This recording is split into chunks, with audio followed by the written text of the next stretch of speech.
Bismillah ar-Rahman ar-Rahim. History of Abu Bakr.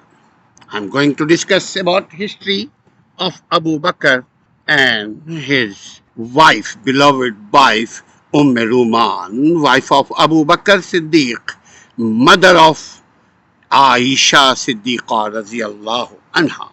Ruman, whose full name was Zainab binte Amir ibn Uwaymar, was the wife of Abu Bakr Siddiq radiyallahu anhu and the mother of Aisha Siddiqa radiyallahu anha, who later became one of the wives of Muhammad sallallahu alaihi wasallam. And his mission. Ruman and Abu Bakr were early converts to Islam, revert to Islam, and were among the first followers of Prophet Muhammad sallallahu alaihi wasallam. Their reversion to Islam occurred during the early years of the Prophet sallallahu alaihi wasallam's mission in Mecca. Abu Bakr Siddiq radiyallahu anhu, who was a close friend and confidant of the Prophet Muhammad sallallahu alaihi wasallam, played a remarkable role in spreading the message of Islam and was the first adult male to accept Islam. Ruman, as the wife of Abu Bakr, supported her husband in his religious pursuits and embraced Islam alongside him. She demonstrated strong faith and dedication to the new religion because Islam was a new religion for them. Actually, Islam is a first and last religion in front of Allah and all messengers of God, but kuffar, pagan people are in that time who were people were living there. They were thinking this is a totally new religion. Even in the face of adversity and persecution from the Quraysh pagan, the dominant tribe in Mecca at that time, Ruman's daughter, who was Ruman's daughter, Aisha radiyallahu anha, and Abdul Rahman radiyallahu anhu. Ruman and Abdul Rahman radiyallahu anhum.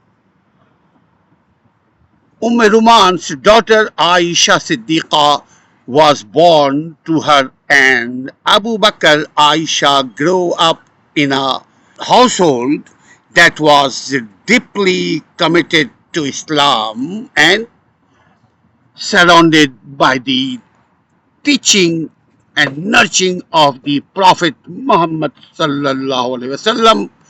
She became known for her wisdom, for her wise. She was very, very smart and wise woman, and she had wonderful knowledge. She had incredible knowledge and contributions to Islam, contributions to Islamic scholarship, and she played a significant role in the transmission of the Prophet sallallahu alaihi wasallam, what sayings and actions. That's called hadith. Prophet sallallahu alaihi wasallam sunnah, whatever he was doing, that's called sunnah, and whatever he was talking, that name was hadith to future generations, meaning significant role in the transmission of the Prophet's sunnah and hadith to future generations. Ruman supported her daughter's marriage to Prophet Muhammad sallallahu alaihi wasallam, which took place when Aisha radiallahu anha was a young girl. Aisha's marriage to the Prophet sallallahu alaihi wasallam strengthened the bond between the Prophet and Abu Bakr Siddiq radiallahu ta'ala anhum, further solidifying their close relationship.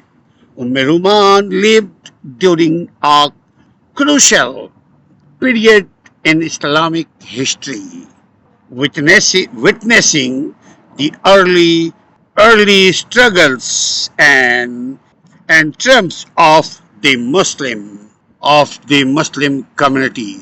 Her devotion to Islam and her role as a supportive wife and mother left a lasting impact on the early Muslim community, and her descendants became prominent figures in Islamic history. While specific details about Ruman's life and her contributions are not extensively documented, her role as a wife and her role as a mother within the household of Abu Bakr Siddiq radiallahu anhum, and her association with Prophet Muhammad sallallahu alaihi wasallam and Aisha Siddiqa radiallahu anha, who was mother of believers, marked her as an important figure in the early Islam. Ruman جو کہ ابو بکر صدیق رضی اللہ عنہم کی دوسری بیوی تھیں، جن سے عبد الرحمن اور عائشہ رضی اللہ تعالیٰ عنہ پیدا ہوئے. یہ رومان جو کہ اصل نام ان کا زینب بنت عامر بن عمیر، رومان کا جو نام اصل تھا زینب تھا، اور ابو بکر صدیق رضی اللہ عنہ کی یہ دوسری بیوی تھیں، اور عائشہ صدیقہ رضی اللہ عنہا کی والدہ ماجدہ تھی. عائشہ صدیقہ رضی اللہ عنہا جو کہ مومنین کی ماں ہیں، بعد میں نبی محمد صلی اللہ علیہ وسلم کے ساتھ نکاح ان کی ہو گئی. رومان اسلامی تاریخ کی ابتدائی دور میں ایک نمایاں شخصیت تھی. ایک اہم کردار آپ نے ادا کیا اور اس کے مشن کو ابو بکر صدیق رضی اللہ تعالیٰ عنہ کی تعاون سے محمد صلی اللہ علیہ وسلم کی مشن کو پروان چڑھائی، حمایت کی اور خود بھی اسلام کو قبول کیا ابو بکر صدیق رضی اللہ تعالیٰ عنہ کے بعد. رومان اور ابو بکر صدیق رضی اللہ تعالیٰ عنہ اسلام کے غیر معمولی مومنین میں شمار ہوتے تھے، چونکہ ابو بکر صدیق رضی اللہ تعالیٰ عنہ کے متعلق اللہ کے نبی صلی اللہ علیہ وسلم فرماتے ہیں کہ دنیا میں اگر کسی شخص سے، کسی مرد سے پیار کرتا ہوں، سب سے زیادہ وہ عائشہ کے والد ہیں، اور دنیا میں سب سے زیادہ اگر میں پیار کرتا ہوں وہ عائشہ رضی اللہ عنہا خاتون میں، بیویوں میں. تو یہاں پہ سوال یہ ہے کہ ابو بکر صدیق رضی اللہ عنہ، ان کا یہ جو سب سے بڑا کردار تھا کہ آپ یعنی ابو بکر صدیق رضی اللہ تعالیٰ عنہ نبی عربی صلی اللہ علیہ وسلم کے یار غار کے بھی ساتھی دوست تھے. ابو بکر صدیق رضی اللہ تعالیٰ عنہ نے سب ہجرت کر چکے تھے، مگر اللہ کے نبی صلی اللہ علیہ وسلم نے ابو بکر صدیق کو روک دیا تھا کہ اے ابو بکر رک جاؤ، تم ہمارے ساتھ جاؤ گے. اور نبی اس وقت تک حرکت نہیں کرتا جب تک اللہ کی طرف سے وحی نہ آئے۔ نبی اس وقت تک کچھ نہیں بولتا جب تک اللہ نہ بلوائے، یعنی اللہ کے حکم سے وہ بولتے، اللہ کے حکم سے خاموش رہتے، اللہ کے حکم سے چلتے، اللہ کے حکم سے سوتے، اللہ کے حکم سے جاگتے۔ ان کا سونا، جاگنا، جینا اور جی کر اپنی زندگی 63 سالہ کمپلیٹ کر کے اس زندگی میں چلے جانا جس زندگی کو کبھی موت نہیں آئے گی، لیکن قیامت تک ہم آپ سب درود سلام بھیجتے ہیں محمد عربی صلی اللہ علیہ وسلم پر۔ ہماری دعائیں قبول نہیں ہوگی اگر ہم نے محمد صلی اللہ علیہ وسلم پر ایمان نہ لایا، ان کی سنت حدیث مبارکہ پر عمل نہ کیا، ان کی تقلید نہ کی، یعنی اطاعت رسول نہ کی۔ ہم ایمان میں نہیں آ سکتے، یعنی ہم مسلم نہیں ہو سکتے۔ ام رومان اور ابو بکر اسلام کی خدمت بہت زیادہ انہوں نے کی۔ نبی محمد صلی اللہ علیہ وسلم کے یہ دونوں میاں بیوی پہلے پیروکاروں میں شامل تھے۔ ان کا اسلام میں تبدیل ہونا، یعنی ام رومان کا اسلام کو قبول کرنا مکہ کے نبی کے مشن کے ابتدائی سالوں میں ہوا۔ ابو بکر صدیق رضی اللہ تعالیٰ عنہ جو کہ نبی صلی اللہ علیہ وسلم کے قریبی دوست تھے، نبی صلی اللہ علیہ وسلم کے بعد میں سسر بھی ہو گئے اور متعدد بار اسلام کی پیغام کو پھیلانے میں اپنی پوری تن من دھن سب کچھ لگا دیا۔ ابو بکر صدیق رضی اللہ تعالیٰ عنہ کا اہم کردار اسلام میں، وہ پہلا بالغ مرد تھا جس کا نام ابو بکر صدیق ہے، جنہوں نے اسلام قبول کیا۔ اس کے بعد ان کی والدہ نے کیا، ان کی بیوی نے کیا۔ واحد صحابیوں میں ایک شخص ہے جو امتیوں میں جو نبیوں کے بعد سب سے افضل ہے، اس کا نام ہے سیدنا ابو بکر صدیق رضی اللہ عنہ۔ ان کے والد بھی مسلمان، ان کی والدہ بھی مسلمان، ان کی بیویاں بھی مسلمان، ان کے بچے بھی مسلمان، ان کے انکل بھی مسلمان، ان کا پورا خاندان مسلمان۔ یہ اعزاز اللہ نے ابو بکر صدیق کو نوازا۔ اس اعزاز سے ابو بکر صدیق کو نوازا کہ وہ پہلے خلیفہ مومنین کے بنے، محمد صلی اللہ علیہ وسلم کے پیروکار بنے۔ ام رومان ابو بکر کی بیوی کے طور پر اپنے شوہر کے مذہب کی حمایت کرتی تھیں، یعنی وہ مسلمان اسلام محمد صلی اللہ علیہ وسلم کی حمایت کرتی تھیں، اور ان کے ساتھ ساتھ خود بھی اسلام جیسے خوبصورت دین کو، اسلام جیسے حقیقی دین کو قبول فرمایا۔ کس نے؟ عائشہ رضی اللہ تعالی عنہا کی والدہ ماجدہ ام رومان رضی اللہ عنہا نے۔ ام رومان کے اوپر یقیناً قریش نے، پیگن آف مکہ نے، مکہ کے قریشیوں نے، مکہ کے باسیوں نے جہاں ابو بکر صدیق رضی اللہ تعالیٰ عنہ پر تشدد کیا، جہاں محمد صلی اللہ علیہ وسلم کی جان کے در پہ ہوئے، وہاں ام رومان کی بھی یقیناً آزمائشوں سے گزری، بہت تشدد کا سامنا ان کو کرنا پڑا، لیکن یہ اسلام سے پیچھے نہیں ہٹی۔ ام رومان کی بیٹی عائشہ صدیقہ رضی اللہ عنہا ان کی اور ابو بکر کی اولاد تھیں۔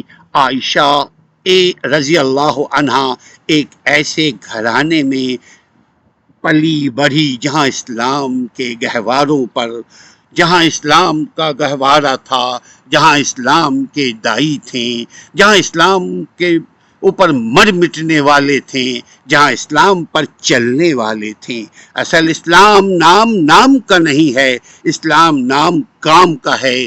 اور یہ صحابیوں کی زندگی کو اگر ہم دیکھیں تو صحابیوں نے اپنے زندگی کو وقف کر دیا سیکھنے میں، عمل کرنے میں، سکھانے میں، اور دعوت میں ہمیں بھی اللہ توفیق عطا فرمائے کہ سلف صالحین کے منہج ہمیں عطا فرمائے، جیسے ابو بکر، عمر، عثمان، علی اور صحابہ کرام اجمعین مہدیین نے جس طرح اسلام کو فالو کیا، اسی طرح ہمیں بھی توفیق اللہ عطا فرمائے۔ ہم اگر قرآن حدیث کو ٹرانسلیشن سے پڑھیں گے، یقیناً ہم عمل کرنے میں ہمارے لیے آسانی ہوگی۔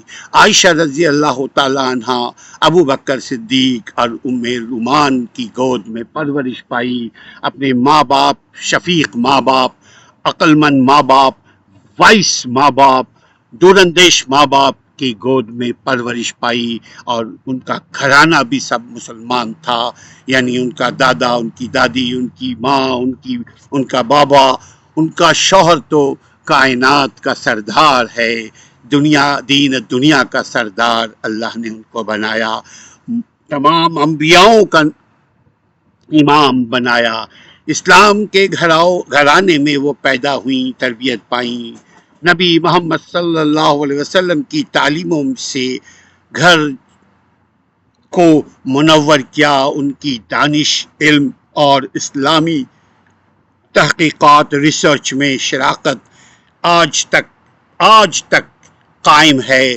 آج تک زندہ ہے حدیث کی صورت میں، اور وہ نبی کے کلام اور اعمال حدیث صلی اللہ علیہ وسلم کو آئندہ نسلوں تک منتقل کرنے میں بھی اہم کردار ادا کیا۔ ام رومان رضی اللہ عنہا نے اپنی پیاری بیٹی کی شادی نبی محمد صلی اللہ علیہ وسلم کے ساتھ کر دی، جس کی تقریب عائشہ کو کم عمر ہوتے ہوئے بھی، عائشہ رضی اللہ تعالیٰ عنہ کی روایت ہے کہ 9 سال یا 6 سال میں نکاح ہوئی۔ یاد رکھیے خواتین و حضرات، عرب کی تاریخ میں وہاں کی صحراؤں میں جو عورت یا مرد جو ہے وہ جلدی بالغ ہو جایا کرتے تھے۔ آج کے دنیا میں ہم یہ سمجھتے ہیں کہ اعتراض کرتے ہیں کہ ایسا کیسے ممکن ہے، لیکن کل کی دنیا میں اگر آپ جائیں، آپ عرب کی تاریخ کو دیکھیں تو 6 سال، 9 سال، 10 سال اس عمر کی لڑکیاں بالغ ہو جایا کرتی تھیں۔ عائشہ رضی اللہ تعالیٰ عنہ کی رخصتی 9 سال کی عمر میں ہوئی۔ عائشہ کی رضی اللہ تعالیٰ عنہ کی نبی کے ساتھ شادی نے نبی اور ابو بکر کے درمیان رشتے کو اور مضبوط سے مضبوط تر بنا دیا، اور ان کے قریبی تعلق کو، یعنی دوستانہ تعلق کو، رشتہ داری کے تعلق میں بدل دیا، رشتوں کو مستحکم کر دیا اللہ کے حکم سے۔ ام رومان نے اسلامی تاریخ کے ایک اہم دور، اسلامی تاریخ کی ایک اہم سنگ میل میں رہ کر اسلامی جماعت کی ابتدائی مشکلات، کامیابیوں کو دیکھا، مشکلات کو بھی دیکھا، اور فتح مکہ کے بعد کامیابیوں کو بھی دیکھا۔ عائشہ رضی اللہ تعالیٰ عنہ اپنی ماں کے طور، ام رومان رضی اللہ تعالیٰ عنہ ان کا اسلام کی حمایت اور بیوی، ابو بکر کی بیوی اور عائشہ اور عبد الرحمن کی ماں کے طور پر حمایت کرنے والی کی حیثیت نے ابتدائی مسلمان جماعت یعنی انصار اور مہاجرین پر مشتمل اثر چھوڑا۔ دونوں طبقے ان کی عزت و احترام کرتے ہیں۔ مومنین عائشہ رضی اللہ تعالیٰ عنہما کا احترام کرتے ہیں، چونکہ ہم بھی یہ جانتے ہیں کہ وہ ہماری ماؤں سے بڑھ کر ماں ہیں، اور ان کے نسلیں اسلامی تاریخ میں ممتاز شخصیات بن کر ابھری۔ جبکہ ام رومان کی زندگی اور ان کی خدمات کے بارے میں تفصیلات یقیناً اس زمانے میں عورتوں کو بہت زیادہ پذیرائی نہیں ملتی تھی، اس کے باوجود اگر آپ اسلامی تاریخ کا مطالعہ کریں تو خدیجہ رضی اللہ تعالی عنہا جو اللہ کے نبی صلی اللہ علیہ وسلم کی پہلی بیوی اور فاطمہ زہرا رضی اللہ تعالی عنہا کی ماں تھیں، انہوں نے اس زمانے میں تجارت کیا، اس زمانے میں عقل و دانش کی پیکر تھیں.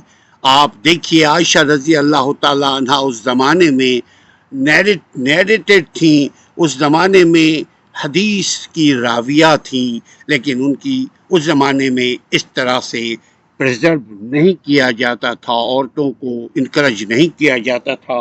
لیکن اسلام عورتوں کو بھی انکریج کرتا ہے، مردوں کو بھی انکریج کرتا ہے، مگر کام کی بنیاد پر، نام کی بنیاد پر نہیں کہ میرا باپ بڑا آدمی ہے، میری ماں بڑی عورت ہے، یہ نہیں، بلکہ میرا کام کیسا ہے یہ دیکھا جاتا ہے. یہ تھا اللہ کے نبی صلی اللہ علیہ وسلم کی صحابیہ ام رومان زینب بنت عامر ابن عبد شمس ابن عطا خنیہ. He died. Uman, Aisha radiallahu ta'ala anha's mother, wife of Abu Bakr Siddiq radiallahu anhu, she died on 628 CE. That's called Hijrah. She known by her kunya. Her kunya was Ruman, Arabic Ruman, Zainab binte Amir bin Umair bin Abd Shams bin Atab. Ye was a companion of the Islamic Prophet Muhammad sallallahu alaihi wasallam. She was a wife of Abu Bakr Siddiq radiyallahu ta'ala anha and mother of Aisha Siddiqa radiyallahu ta'ala anha. Zainab Ruman radiyallahu ta'ala anha was the daughter of Amir. یعنی عائشہ رضی اللہ تعالی عنہا کے نانا کا نام تھا عامر ابن Umair. He was member of the Al-Harith ibn Ghanam claim on Kinana tribe, Kinana Arab tribe. She married 2 times. عائشہ رضی اللہ تعالیٰ عنہ کی والدہ رومان رضی اللہ تعالیٰ عنہ کی ابو بکر صدیق رضی اللہ تعالیٰ عنہ سے پہلے ان کی شادی ہوئی تھی. She married 2 times.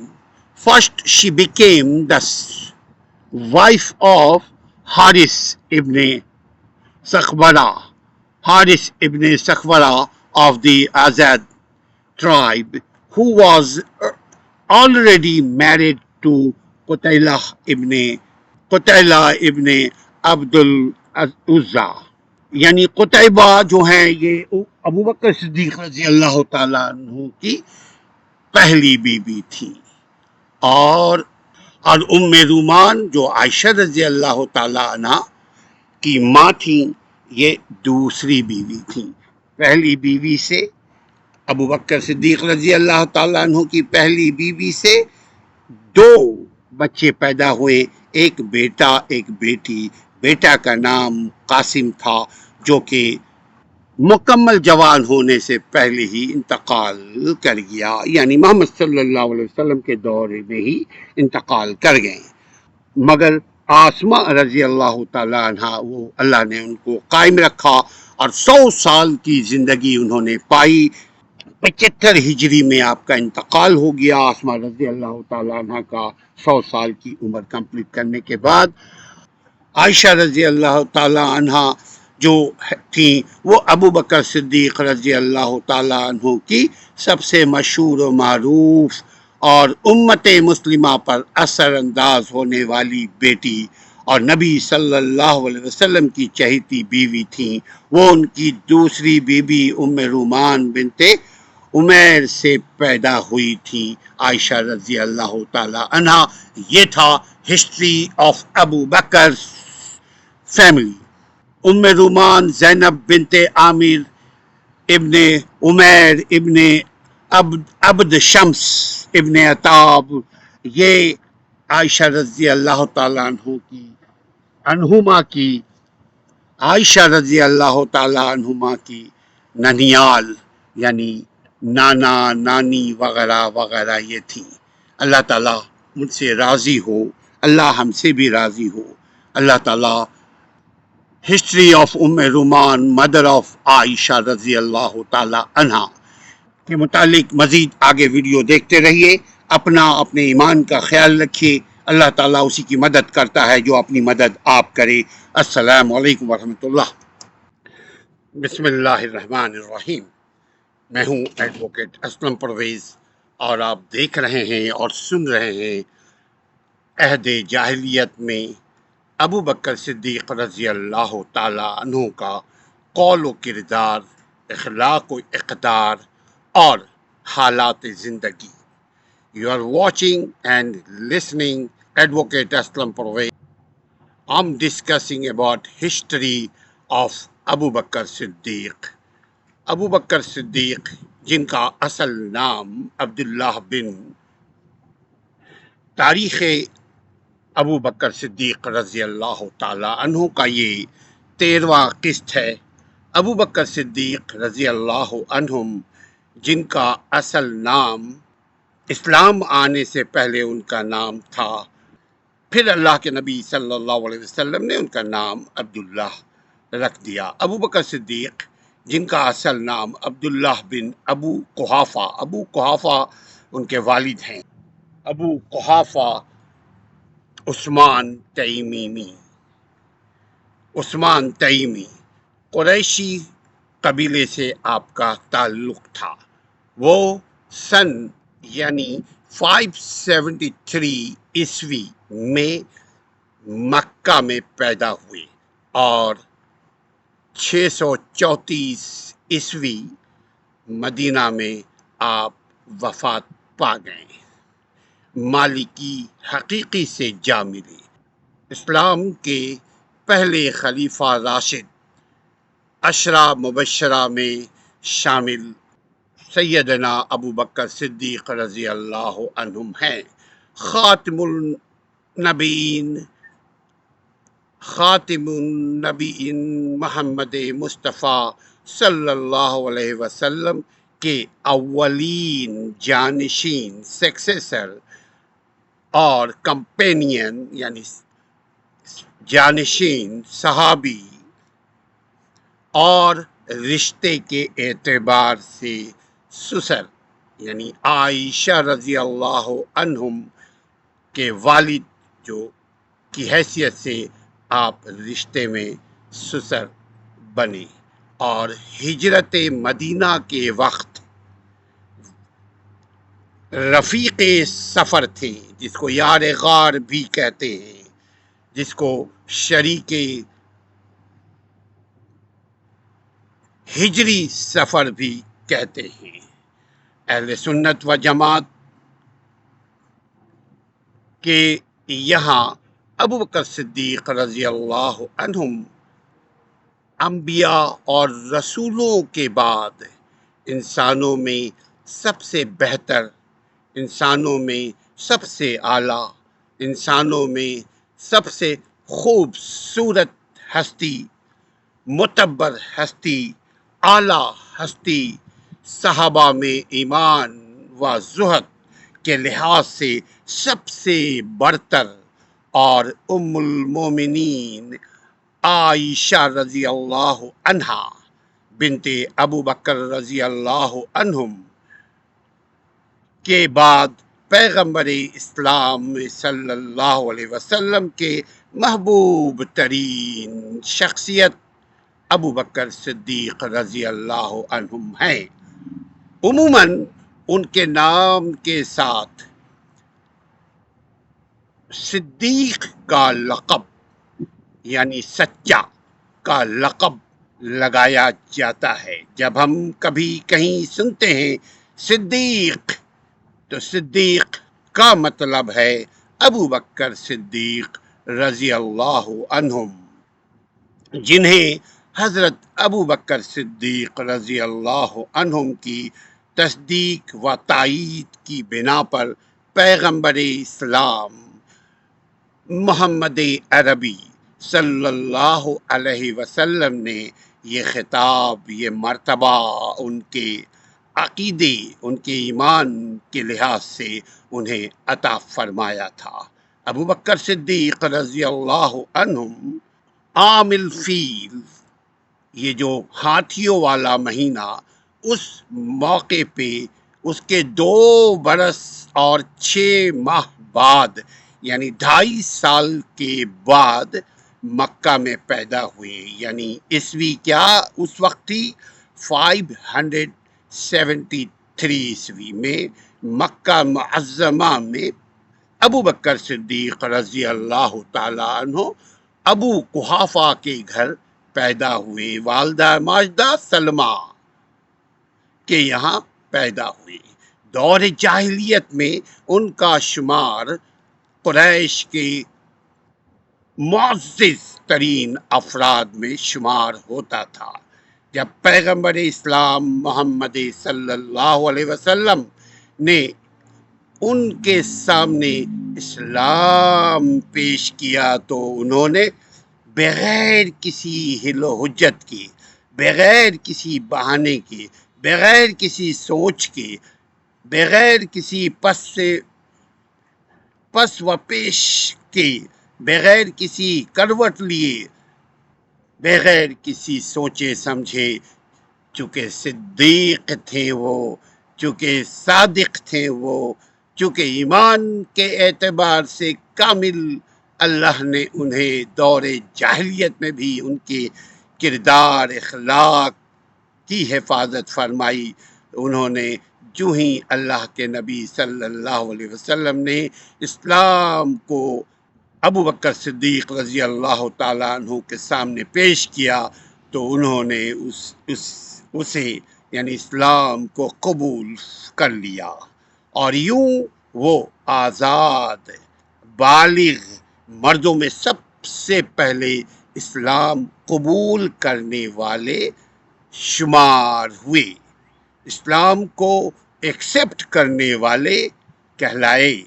قبول اسلام کے بعد 13 برس تک ابو بکر صدیق رضی اللہ تعالیٰ عنہ مکہ میں رہے، مکہ میں گزارے، جو سخت مصیبتوں، تکلیفوں، درد کے ساتھ گزارے۔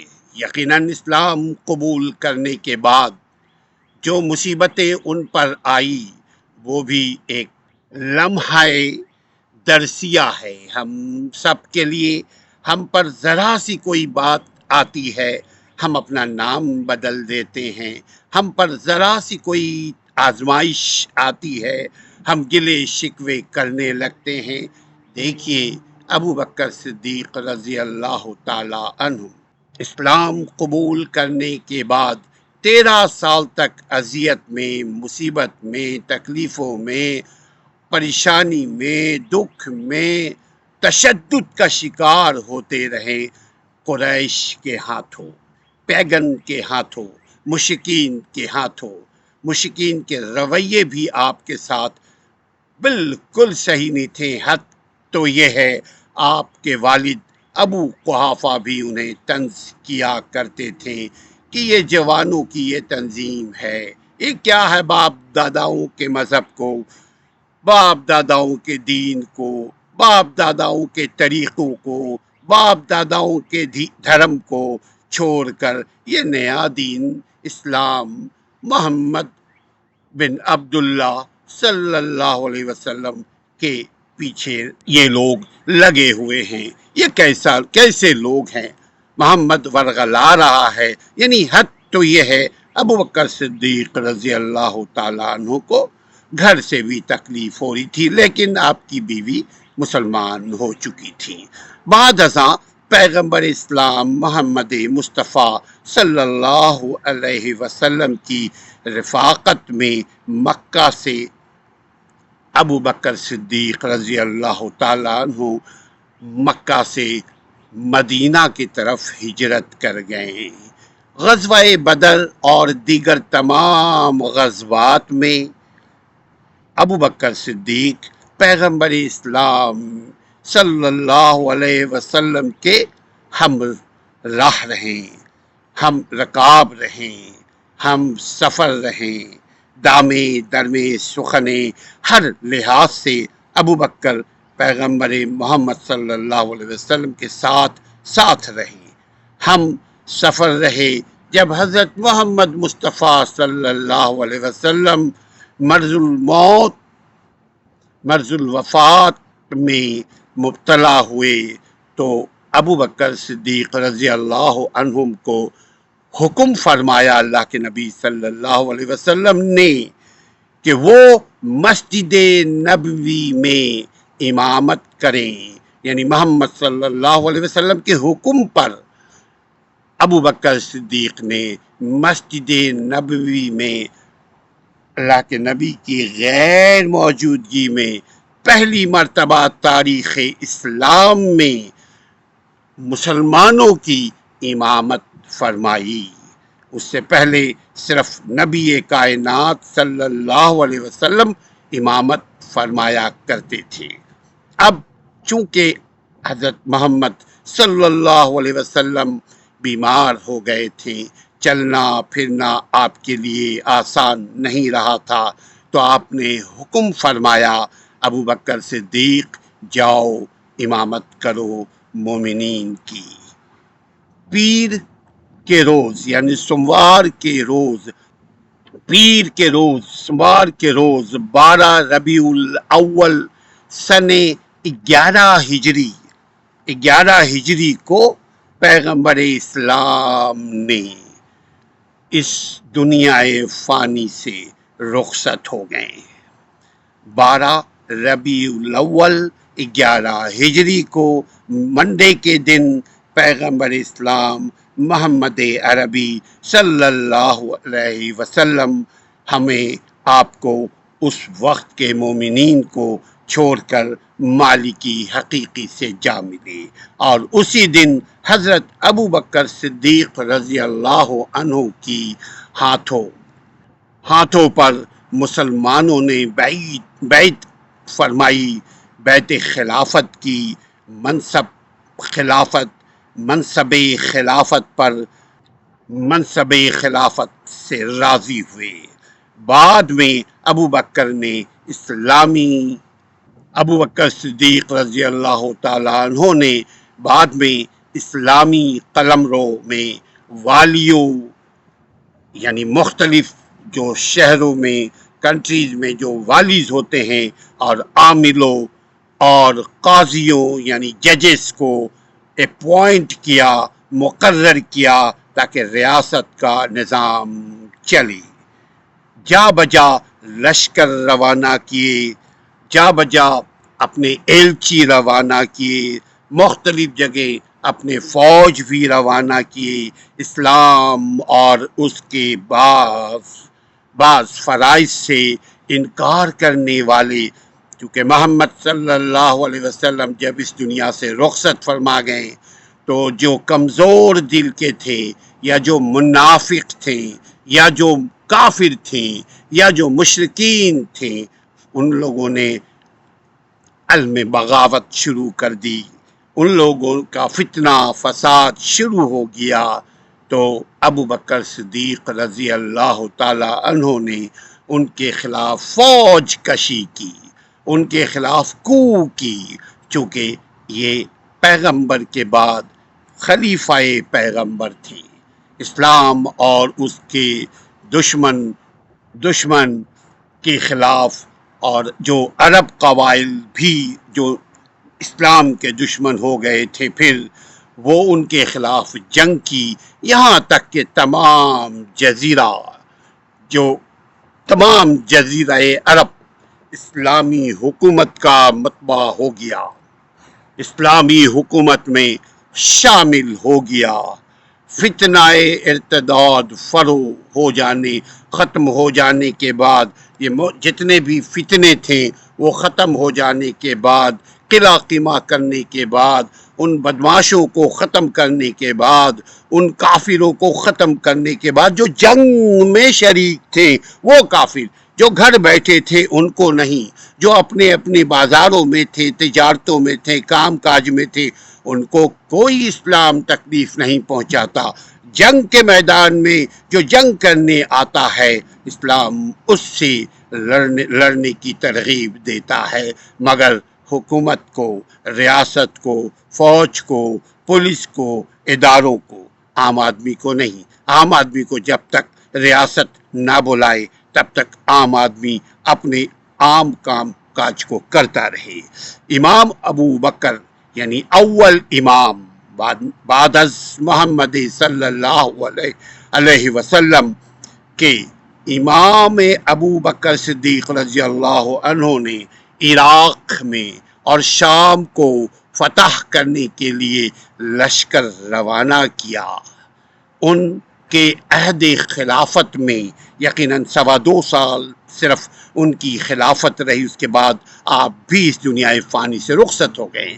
تو ابو بکر صدیق رضی اللہ عنہم کے عہد خلافت میں عراق کا بیشتر حصہ اور شام کا ایک بڑا علاقہ وہاں اسلام کا جھنڈا لہرانے لگا، فتح ہو چکا تھا۔ پیر 22 جمادی الاخر، منڈے کو 22 جمادی الاخر سن 13 ہجری کو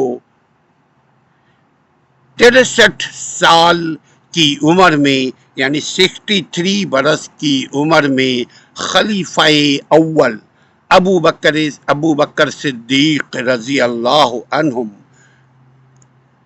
اس دار فانی سے کوچ فرما گئے، یعنی وہ بھی رخصت ہوئے 13 ہجری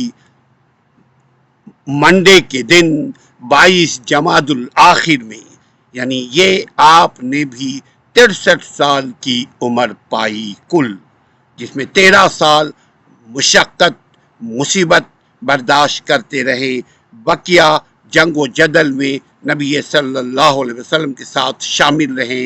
آپ حضرت محمد مصطفیٰ صلی اللہ علیہ وسلم کے رخصتی کے بعد آپ نے 2.25 سال تقریباً مسلمانوں کی قیادت کی، اور اتنے عرصے میں ان سوائے جنگ و جدل کے اور کچھ نہیں ہوا۔ ان کے ہی دور میں قرآن کو کمپائل کیا گیا، اور ان کے وفات کے بعد، ابو بکر کے موت کے بعد، وفات کے بعد، انتقال کے بعد حضرت عمر بن خطاب رضی اللہ عنہ کی جانشین ہوئے۔ اہل سنت والجماعت کا یہ ماننا ہے، یہ عقیدہ ہے، یہ بلیو ہے کہ حضرات صحابہ کرام رضوان اللہ اجمعین سے منسوب تمام ایسے واقعات جو ان کی اعلیٰ و عرفہ حیثیت و مقام کے خلاف ہیں، تمام ایسے واقعات یا جو فضول چیزیں ہیں اس کو اہل سنت و جماعت نہیں مانتی، کیونکہ جو صحابہ نبی کے دوست تھے، جو صحابہ ایمان کی حالت میں دنیا میں رہیں اور ایمان ہی کی حالت میں اس دنیا سے رخصت ہو گئے، وہ یقیناً نبی کو جس نے دیکھا وہ آنکھ جہنم کو نہیں دیکھ پائے گی۔ نبی کی صحبت جس نے اپنائی وہ کبھی جہنم کی صحبت نہیں جھیلے گی، چونکہ نبی کے ساتھ رہنا ایک خود اعزاز ہے۔ جو نبی کا پڑوسی بن جائے اسے بھی اعزاز حاصل ہوتا ہے، اور جو نبی کے دامے درمے سخن ساتھ رہے اس کا سبحان اللہ، اس کا کیا درجہ، اس کا کیا مقابلہ کوئی اور کر سکتا ہے۔ تمام حضرات صحابہ کرام معصومین ہیں، ہم تمام صحاباؤں کے متعلق حسن ظن رکھتے ہیں، خصوصاً عشرہ مبشرہ جنہوں نے 10 صحابہ جن کے بارے میں حضرت محمد صلی اللہ علیہ وسلم نے پیشن گوئی کر دی کہ وہ جنتی ہیں، اہل بدر جن کے بارے میں نبی صلی اللہ علیہ وسلم نے پیشن گوئی کی کہ وہ سب جنتی ہیں۔ یاد رہے محمد صلی اللہ علیہ وسلم کبھی اپنی طرف سے کچھ نہیں بولا کرتے تھے، جب تک اللہ نہیں بلواتا تھا تب تک وہ نہیں بولتے تھے، یعنی باذن اللہ کے حکم سے بولتے تھے، اللہ کے حکم سے خاموش رہتے تھے۔ تو اللہ ہی کے حکم سے حضرت محمد صلی اللہ علیہ وسلم نے تمام صحابہ کرام کے جنتی ہونے اور حضرت ابو بکر صدیق کا خلیفہ بالفضل ہونے پر اللہ کے نبی صلی اللہ علیہ وسلم نے حکم فرما دیا تھا. چونکہ اللہ کے نبی جب آخری دور میں بیمار پڑے تھے تو آپ نے خود ہی کہا تھا ابو بکر جاؤ مومنین کی امامت کرو، ابو بکر جاؤ نماز پڑھاؤ.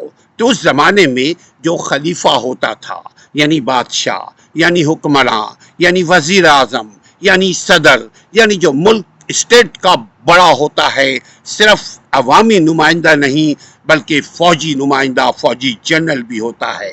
صرف عوامی نمائندہ اور فوجی جنرل ہی نہیں بلکہ وہ اماموں کا امام بھی ہوتا ہے، جو حکمراں ہوتا ہے. یہ اسلامی ریاست کی خوبی ہے کہ وہ دنیا کے معاملے میں بھی اپنی مثال آپ ہو. یہ اسلام ہی کی خوبی ہے کہ وہ آخروی معاملے میں بھی اپنی مثال آپ ہو، یعنی تمام حاضرین میں وہ افضل ہو، طاقت میں بھی افضل ہو، طاقت میں بھی طاقتور ترین ہو، اخلاق و کردار میں بھی سب سے اعلیٰ ہو، قول و عمل میں بھی سب سے اعلیٰ ہو، اور جنگ و جدل میں بھی سب سے آگے آگے ہو. وہی خلیفہ بنتا ہے، وہی امام وقت بنتا ہے، وہی ریاست کا حکمراں بنتا ہے. قرآن اور تمام صحیح اور مستند احادیث مبارکہ سے ثابت شدہ ہے کہ جن کے راوی اہل سنت والجماعت میں عادل اور ثقہ تصور کیے جاتے ہیں، وہ سب کے سب تمام صحاباؤں کی عزت، تمام صحاباؤں کی مرتبہ، تمام صحاباؤں کی عظمت کو مانتے ہیں. آپ کا اسلامی اسم گرامی عبداللہ اللہ کے نبی صلی اللہ علیہ وسلم نے عطا فرمایا رکھا تھا. کنیت آپ کی ابو بکر تھی. ابو مانے باپ، بکر مانے ینگ اونٹ، ینگ کیمل. تو اس زمانے میں عرب میں کیمل جس کے پاس ہوا کرتا تھا، اور وہ بھی لال کیمل، وہ بھی خوبصورت کیمل، وہ بھی جوان کیمل، وہ بھی ہٹھا کھٹا کیمل، تندرست اونٹ، اس کو وہ جس کے پاس ہوتا تھا لوگ اس کو رئیس سمجھتے تھے. تو ابو بکر کی جو کنیت ہے یعنی ینگ اونٹوں کا باپ، یہ جیسے ابو ہریرہ بلیوں کا باپ، یہ محبت سے کہا جاتا تھا.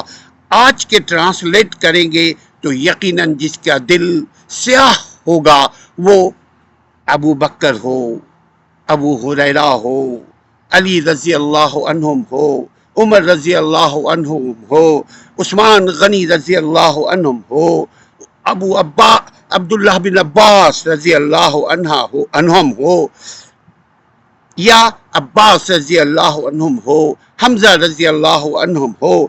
لوگ جس کے دل سیاہ ہے ان کی زبان بھی کالی ہوگی. ہم بات اہل ایمان کی کر رہے ہیں. اللہ کے نبی صلی اللہ علیہ وسلم نے ابو بکر صدیق کو ایک اور لقب صدیق کے علاوہ، صدیق سے پہلے، یعنی صدیق کا مطلب سچا، صدیق نام جو آپ کو اللہ کے نبی نے دیا تھا وہ معراج مبارکہ کی تصدیق کے انعام میں، تصدیق کی صورت میں، ماننے کی صورت میں آپ کو صدیق کا لقب عطا فرمایا تھا. لیکن اس سے پہلے عتیق کا بھی لقب آپ کو فرمایا گیا تھا، دیا گیا تھا. عتیق کا مطلب بچا لیا گیا، سیوڈ فرام ہیل فائر. آپ کے والد کا نام عثمان اور ان کی جو کنیت ہے وہ ابو قحافہ ہے. والدہ ماجدہ کا نام سلمہ اور کنیت ام الخیر ہے، یقیناً خیر کی ماں. ابو بکر جیسا خیر دنیا میں کس ماں نے جنم دیا ہے؟ یقیناً ابو بکر اپنی مثال آپ تھے. اللہ کے نبی صلی اللہ علیہ وسلم ان سے پیار کرتے تھے. ہم سب پر لازم ہے ہم بھی ابو بکر سے پیار کریں، ابو بکر کا احترام کریں، ابو بکر کے نام سے دل میں آنے سے یہ سوچیں کہ ان کا قول کردار کیا تھا۔ ابو بکر کا جو ہی نام آئے تو سوچیں کہ ان کو صادق کیوں کہا گیا تھا۔ ابو بکر کا جب نام آئے تو ان کی جو پوری زندگی، جب سے انہوں نے اسلام قبول فرمایا تب سے لے کر موت تک، کس قدر ان کی زندگی کٹھن میں، تکلیفوں میں، آزمائشوں میں گزری، مگر ہر آزمائش سے ابو بکر صدیق، ابو بکر عتیق، ابو قحافہ کے بیٹے کو ہر جگہ کامیابی عطا فرمائی، ہر مجلس میں اعلیٰ رہیں، سردار رہیں۔ آپ کا تعلق قبیلہ قریش کی شاخ بنو تمیم سے تھا۔ یاد رکھے قریش کے کئی قبیلے تھے اور اس قبیلے میں ایک قبیلہ کا نام بنو تمیم ہے۔ اس تمیم کا سردار، قریش کے اس قبیلے کا سردار سیدنا ابو بکر صدیق رضی اللہ عنہ تھے۔ یہ زمانہ جاہلیت کا دور ہے۔ اس وقت کسی کا کوئی کردار نہیں ہوتا تھا، لیکن ابو بکر کا کردار تھا۔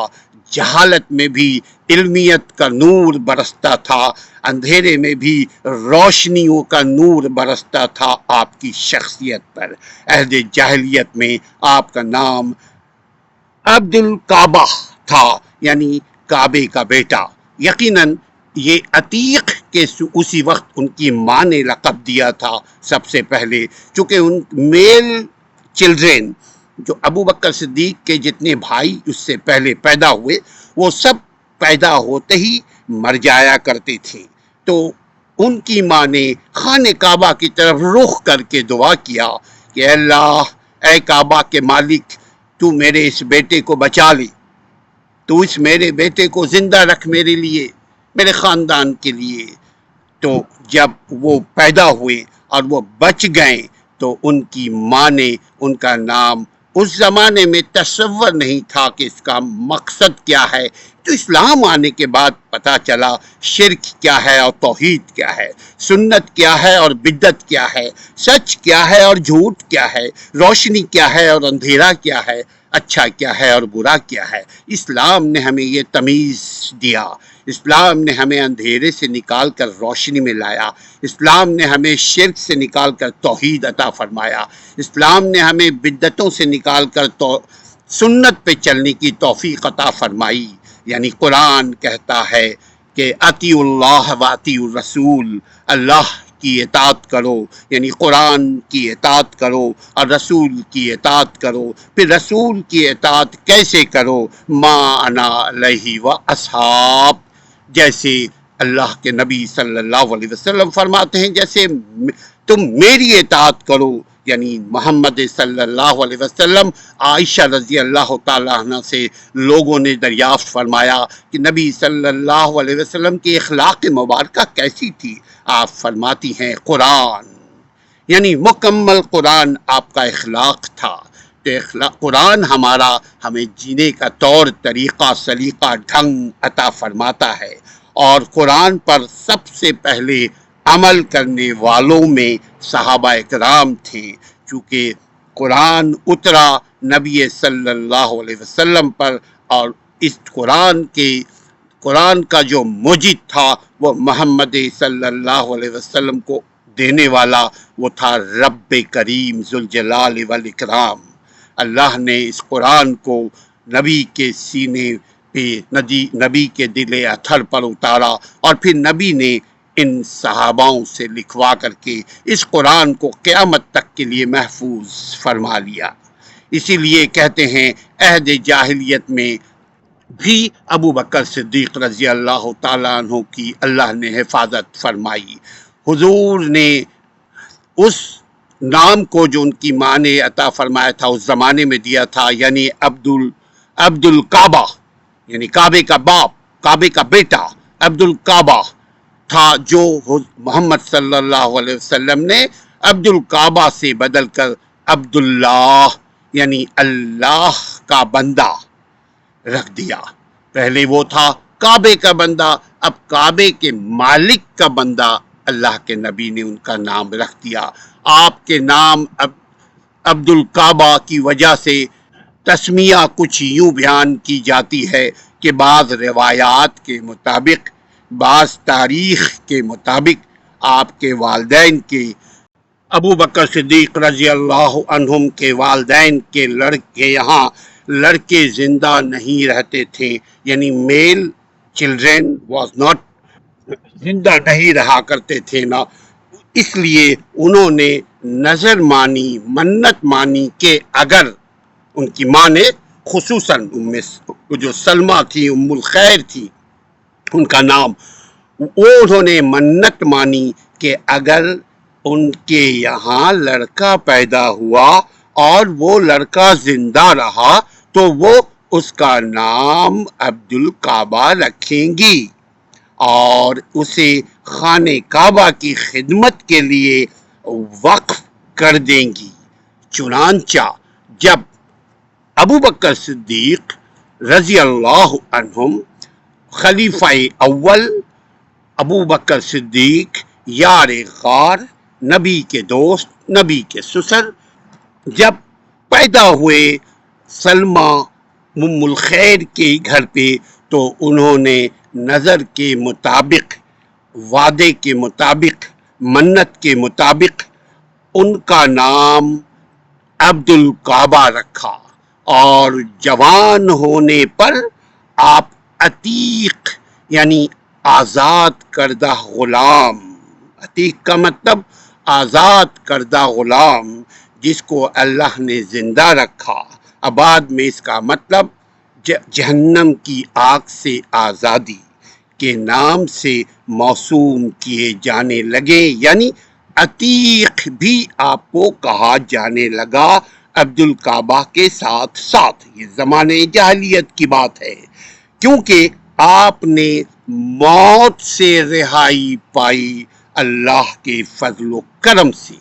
اللہ تعالی ہمیں بھی جہنم کی آگ سے بچائے، اللہ تعالی ہمیں بھی ابو بکر صدیق جیسا صادق بنائے، اللہ تعالی ہمیں بھی ابو بکر صدیق جیسا حق پرست بنائے، اللہ ہمیں بھی ابو بکر صدیق کی طرح عتیق بنائے جو ہر برائی سے بچا لے۔ اللہ تعالی ہمیں، تاکہ ہمیں دنیا میں بھی ہم کامیاب ہوں ابو بکر صدیق کی طرح۔ دیکھیے مسلسل 23 سال تک اللہ کے نبی صلی اللہ علیہ وسلم کے ساتھ رہے ابو بکر صدیق، لیکن کبھی ہمت نہیں ہارے، کبھی اللہ کے نبی صلی اللہ علیہ وسلم کو تنہا نہیں چھوڑا، کبھی ابو بکر صدیق رضی اللہ تعالیٰ عنہ کی زبان پر شکایت نہیں آئی، کبھی ابو بکر صدیق رضی اللہ تعالیٰ عنہ کے ماتھے پہ شکن نہیں آئی کہ ہم نے کیا کیا، ہم اچھے خاصے اپنے ٹرائب کے سردار تھے، ہم تو کھاتے پیتے لوگ تھے، ہم اپنے والدین کے چہیتے بچے تھے، مگر سب کچھ چھوڑ کر، سب خوشیوں کو قربان کر کے، سب آرام کو خیر بات کر کے نبی صلی اللہ علیہ وسلم کا ساتھ دیا، اور یقیناً پوری زندگی تکلیفوں میں گزاری، لیکن اللہ نے ان کو کامیابی عطا فرمائی۔ دیکھیے کہ سردار بنایا امت کا، پہلے سردار تھے قریش کے، اب سردار بنایا امت کا، پوری دنیا رہتی دنیا تک ان کے نام آتے ہی ان کے چہرے پہ ایک روشنی آ جاتی ہے، مومنین کے چہرے پر روشنی آ جاتی ہے۔ مومنین اپنے بچوں کا نام بھی صدیق رکھنا پسند فرماتے ہیں۔ اللہ تعالی ہمیں بھی سچا بنائے، ہمیں بھی اچھا بنائے، ہمیں بھی مومنین میں شمار کرے، ہمیں بھی سلف صالحین کی نقش و قدم پر چلنے کی توفیق عطا فرمائے۔ السلام علیکم ورحمۃ اللہ۔ کے سوا اللہ تعالیٰ نے جس دین کے حقیقی ہونے کا فیصلہ فرما دیا ہے، اس کے سوا سب ادیان روز قیامت بے فائدہ اور بیکار ہوں گے۔ پھر وہ کہنے لگا کہ نبی جس کا انتظار ہے ہم میں سے ہوگا یا تم میں سے ہوگا، حضرت ابو بکر صدیق رضی اللہ عنہ فرمانے لگے، کہتے ہیں کہ اس سے پہلے مجھے کسی نبی کے انتظار یا بعثت کا علم نہیں تھا، ان کے آنے کا علم نہیں تھا، میں ورقہ بن نوفل کے پاس گیا. وہ اکثر آسمان کی طرف دیکھتے اور غور و فکر میں مشغول رہتے نظر آتے تھے.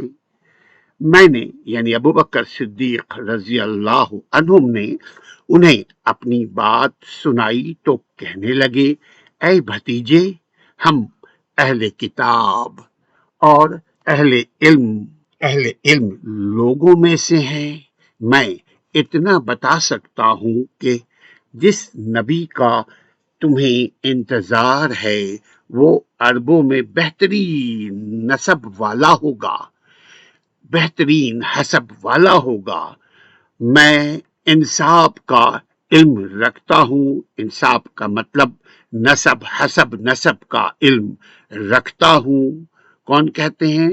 ابو بکر صدیق رضی اللہ تعالیٰ عنہ سے ورقہ بن نوفل فرماتے ہیں کہ میں حسب نسب کا علم رکھنے والا ہوں. میں اتنا تمہیں بتا سکتا ہوں کہ جس نبی کا انتظار ہے وہ عربوں میں بہترین حسب نسب والا ہوگا اور تمہاری قوم بہترین نسب کی حامل ہے. میں نے پوچھا یعنی ابو بکر صدیق رضی اللہ عنہم نے ورقہ بن نوفل سے پوچھا کہ وہ نبی کیا کہے گا؟ بتانے لگے کہ وہی یعنی ریولیشن وہی کے مطابق ہی کہے گا. وہ نبی، وہ رسول جو کہے گا وہ وحی الہی کے مطابق کہے گا. ہاں یہ بتا دوں کہ نہ وہ ظلم کرے گا نہ اس پر ظلم ہوگا، نہ وہ کسی ظالمانہ کارروائی میں شرکت کرے گا. پھر جب رسول اکرم صلی اللہ علیہ وسلم پر نبوت اتری تو ابو بکر صدیق رضی اللہ عنہ محمد عربی صلی اللہ علیہ وسلم پر ایمان لے آئے. نوفل پھر مزید آگے فرماتا ہے کہ پھر جب رسول اکرم صلی اللہ علیہ وسلم پر نبوت اتری تو میں آپ پر ایمان لے آیا اور آپ کی تصدیق کی. پھر ابو بکر صدیق رضی اللہ تعالیٰ عنہ فرماتے ہیں کہ جب ان کو خبر ہوئی کہ ان کا دوست، ان کا رفیق رسول محمد صلی اللہ علیہ وسلم پر نبوت اتری ہے اور وہ اللہ کے رسول ہیں، اللہ کے نبی ہیں، تو ابو بکر صدیق نے محمد صلی اللہ علیہ وسلم پر ایمان لے آئے، آپ کی تصدیق کی، اسی لیے آپ صادق کہلائے. ابو بکر رضی اللہ عنہ امیہ بن ابی سلب کے پسندیدہ اشعار سناتے. ان میں یہ اشعار بھی شامل تھے. خبردار، ترجمہ ہے عربی کا کیا کہ خبردار، ہمارا نبی ہم میں سے ہے، وہ ہمیں ہماری تحقیق، وہ ہمیں ہماری تخلیق کے آغاز سے لے کر ہماری موت کے بعد تک کے حالات بیان کرتا ہے. بلا شبہ میں اس ذات کی پناہ میں آتا ہوں جس کے لیے حاجی حج کرتے ہیں اور دین الہی کے ارکان بلند کرتے ہیں. حضرت ابو بکر صدیق رضی اللہ عنہ نے تلاش حق اور انتظار بعثت یعنی نبوت کا جو انتظار تھا رسول اللہ صلی اللہ علیہ وسلم کی اس گھڑی میں روشن عقل و بصیرت، گہری فکر و نظر اور انتہائی ذہانت و فطانت کا مظاہرہ ابو بکر نے کیا. اس کے لیے آپ نے عہد جاہلیت میں فطرت سلیم کے مالک اشخاص کے بہت سے اخبار و اشعار کو یاد کر لیا. ایک مرتبہ رسول اکرم صلی اللہ علیہ وسلم نے اپنے صحابہ کرام سے دریافت فرمایا، ترجمہ، کیا تم میں سے کسی کو قیس بن سعد کا کلام یاد ہے جو اس نے عکاظ کے بازار میں پڑھا تھا؟ صحابہ اکرام رضی اللہ عنہم میں سے سب خاموش رہے۔ حضرت ابو بکر صدیق رضی اللہ عنہم نے کہا، اردو ترجمہ اس کا ہے، اے اللہ کے رسول صلی اللہ علیہ وسلم، مجھے یاد ہے وہ کلام، میں اس وقت عکاظ کے بازار میں موجود تھا، اپنے گندمی اونٹ سوار ہو کر قیس بن سعدہ نے کہا تھا، اے لوگو میری باتیں غور سے سنو۔ قیس کیا کہا تھا اس وقت؟ اے لوگو میری باتیں غور سے سنو اور انہیں یاد رکھو تاکہ تم ان سے مستفید ہو سکو۔ ہر ذی روح کو موت آئے گی، یعنی کل نفس ذائقۃ الموت، ہر ذی روح کو موت آئے گی اور جو مر گیا وہ گزر گیا، جس چیز کو آنا ہے وہ آ کر رہے گی۔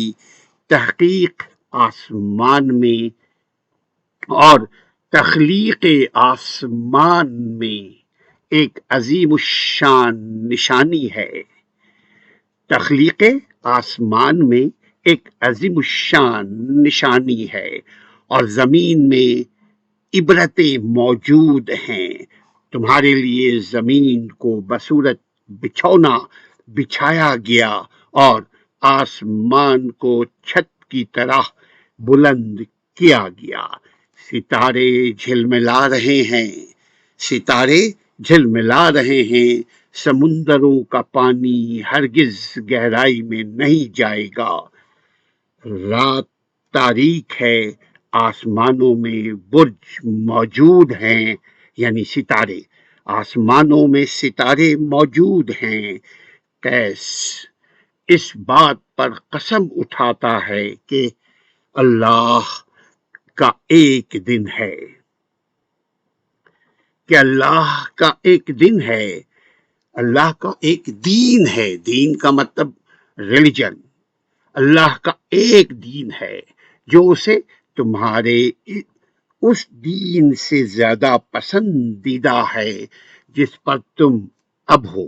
سبحان اللہ، اللہ کا ایک دین ہے جو اسے تمہارے اس دین سے زیادہ پسندیدہ ہے جس پر تم اب ہو۔ کیا وجہ ہے کہ لوگ کوچ کر جاتے ہیں؟ کیا وجہ ہے کہ لوگ کوچ کر جاتے ہیں اور واپس نہیں آتے؟ کیا وہ وہی پڑاؤ پر راضی ہو گئے؟ کیا وہ جو چلے گئے، جو کوچ کر گئے، جو اس دنیا سے گئے، کیا وہ وہی پڑاؤ پر راضی ہو گئے ہیں، یا سب کچھ چھوڑ چھاڑ کر سو گئے ہیں؟ پھر اس نے یہ اشعار کہے، میں نے موت کی ایسی گھاٹیاں دیکھی جن سے واپسی کا کوئی راستہ، اور میں نے جس سے واپسی کا کوئی راستہ نہیں ہے، اور میں نے اپنی قوم کے چھوٹے بڑے سبھی لوگوں کو دیکھا کہ اسی کی طرف لپکتے جا رہے ہیں، تو مجھے یقین ہو گیا کہ بلا شبہ مجھے بھی وہیں جانا ہے جہاں میری قوم چلی گئی ہے۔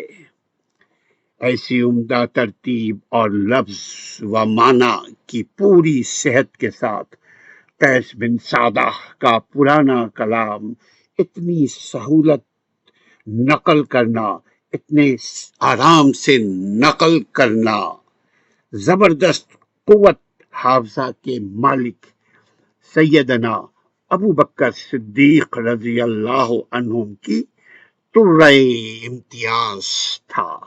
حضرت سیدنا ابو بکر صدیق رضی اللہ عنہ نے شام میں اپنے قیام کے دوران ایک خواب دیکھا اور پھر بہرے راہب کو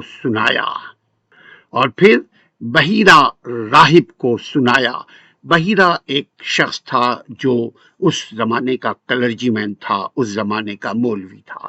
تو بحیرہ راہب کو سنایا۔ بحیرہ نے پوچھا تم کس علاقے سے ہو؟ ابو بکر صدیق رضی اللہ عنہ نے جواب دیا سرزمین مکہ سے میں ہوں۔ وہ پوچھنے لگا، یعنی بحیرہ راہب نے پوچھنے لگا کہ آپ کا کس قبیلے سے تعلق ہے؟ ابو بکر صدیق نے جواب دیا میرا تعلق قبیلہ قریش سے ہے۔ پھر اس نے پیشے کا پوچھا کہ ابو بکر تمہارا پیشہ کون سا ہے، کیا ہے؟ تو جواب دیا تجارت میرا پیشہ ہے۔ ابو بکر رضی اللہ عنہ نے جواب دیا بحیرہ راہب کو کہ تجارت میرا پیشہ ہے۔ پھر اس نے کہا اگر اللہ تعالیٰ نے تمہارا خواب سچ کر دکھایا تو تمہاری قوم سے ایک نبی کی بعثت ہوگی، ایک نبی آئے گا جس کی زندگی میں تم اس کے وزیر اور اس کی وفات کے بعد اس کے خلیفہ بنو گے، سکسیسر آف اسلام بنو گے۔ آپ نے یہ بات اپنے دل ہی میں چھپا لی۔ ابو بکر صدیق نے اپنے خواب کا ذکر جب راہب کو سنایا تو اس نے یہ جواب دیا، تو پھر ابو بکر صدیق رضی اللہ تعالیٰ عنہ نے اس بات کو جو اس نے خواب کی تعبیر بتائی اس کو اپنے دل میں چھپا لی۔ اسلام کی چھاؤں تلے حضرت ابو بکر صدیق رضی اللہ عنہ کا قول اسلام، تلاش حق اور بعثت نبوی صلی اللہ علیہ وسلم کی طویل صبر آزما انتظار کا نتیجہ تھا۔ زمانہ جاہلیت میں نبی اکرم صلی اللہ علیہ وسلم کے ساتھ گہرے روابط ابو بکر صدیق رضی اللہ عنہ کے تھے۔ آپ کے مسلمان ہونے کا سبب بنے۔ جب رسول اللہ صلی اللہ علیہ وسلم پر وحی کا نزول ہوا تو ابو بکر صدیق رضی اللہ عنہ نے اللہ کے نبی صلی اللہ علیہ وسلم، جب رسول اللہ صلی اللہ علیہ وسلم پر وحی کا نزول ہوا تو آپ صلی اللہ علیہ وسلم لوگوں کو اللہ کے دین کی طرف دعوت دینے لگے۔ آپ صلی اللہ علیہ وسلم نے اس دعوت کے لیے مردوں میں سے سب سے پہلے حضرت ابو بکر ابن قحافہ کو یہ دعوت دیا۔ ابو قحافہ یعنی ان کا بیٹا ابو بکر صدیق رضی اللہ عنہ کا انتخاب فرمایا، کیونکہ اللہ کے نبی صلی اللہ علیہ وسلم کی بعثت سے پہلے ہی اس بات سے بخوبی ابو بکر آگاہ تھے کہ ابو بکر بہترین اخلاق، ابو بکر بہترین کردار کے مالک تھے۔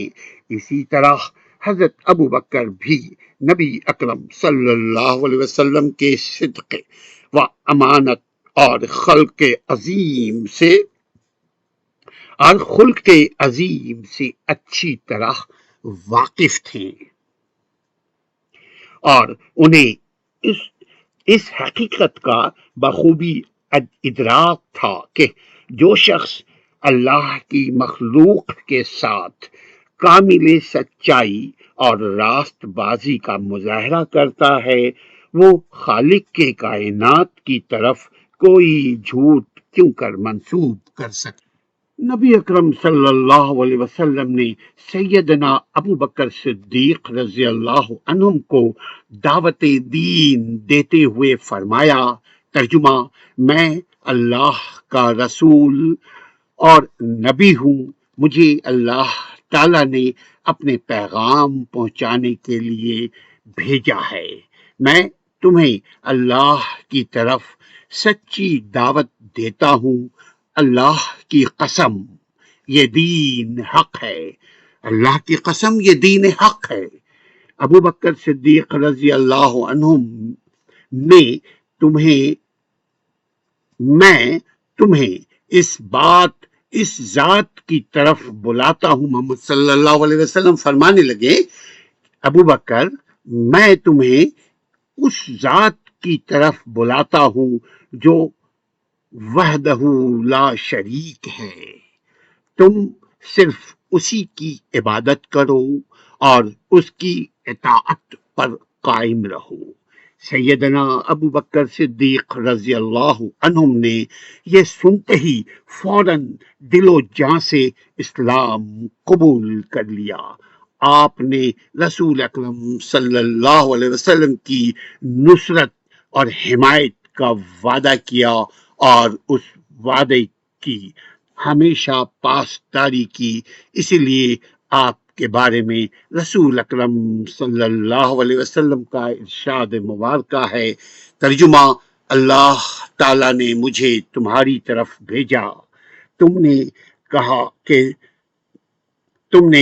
کہ تو جھوٹ کہتا ہے، جبکہ ابو بکر نے کہا کہ آپ سچ فرماتے ہیں، سبحان اللہ، اور اس نے جان و مال سے میرا ساتھ دیا، کیا تم میری خاطر میرے ساتھی کو اذیت دینے سے باز رہ سکتے ہو؟ کیا تم میری خاطر میرے ساتھی کو اذیت دینے سے باز آ سکتے ہو؟ آزاد مردوں میں سے سب سے پہلے اسلام کا شرف پانے والے حضرت ابو بکر صدیق رضی اللہ عنہم ہی تھے۔ سیدنا حسان بن ثابت، عبداللہ بن عباس اور اسما بنت ابی بکر رضی اللہ عنہم اور امام ابراہیم نخعی رحمت اللہ علیہ کا قول ہے کہ سب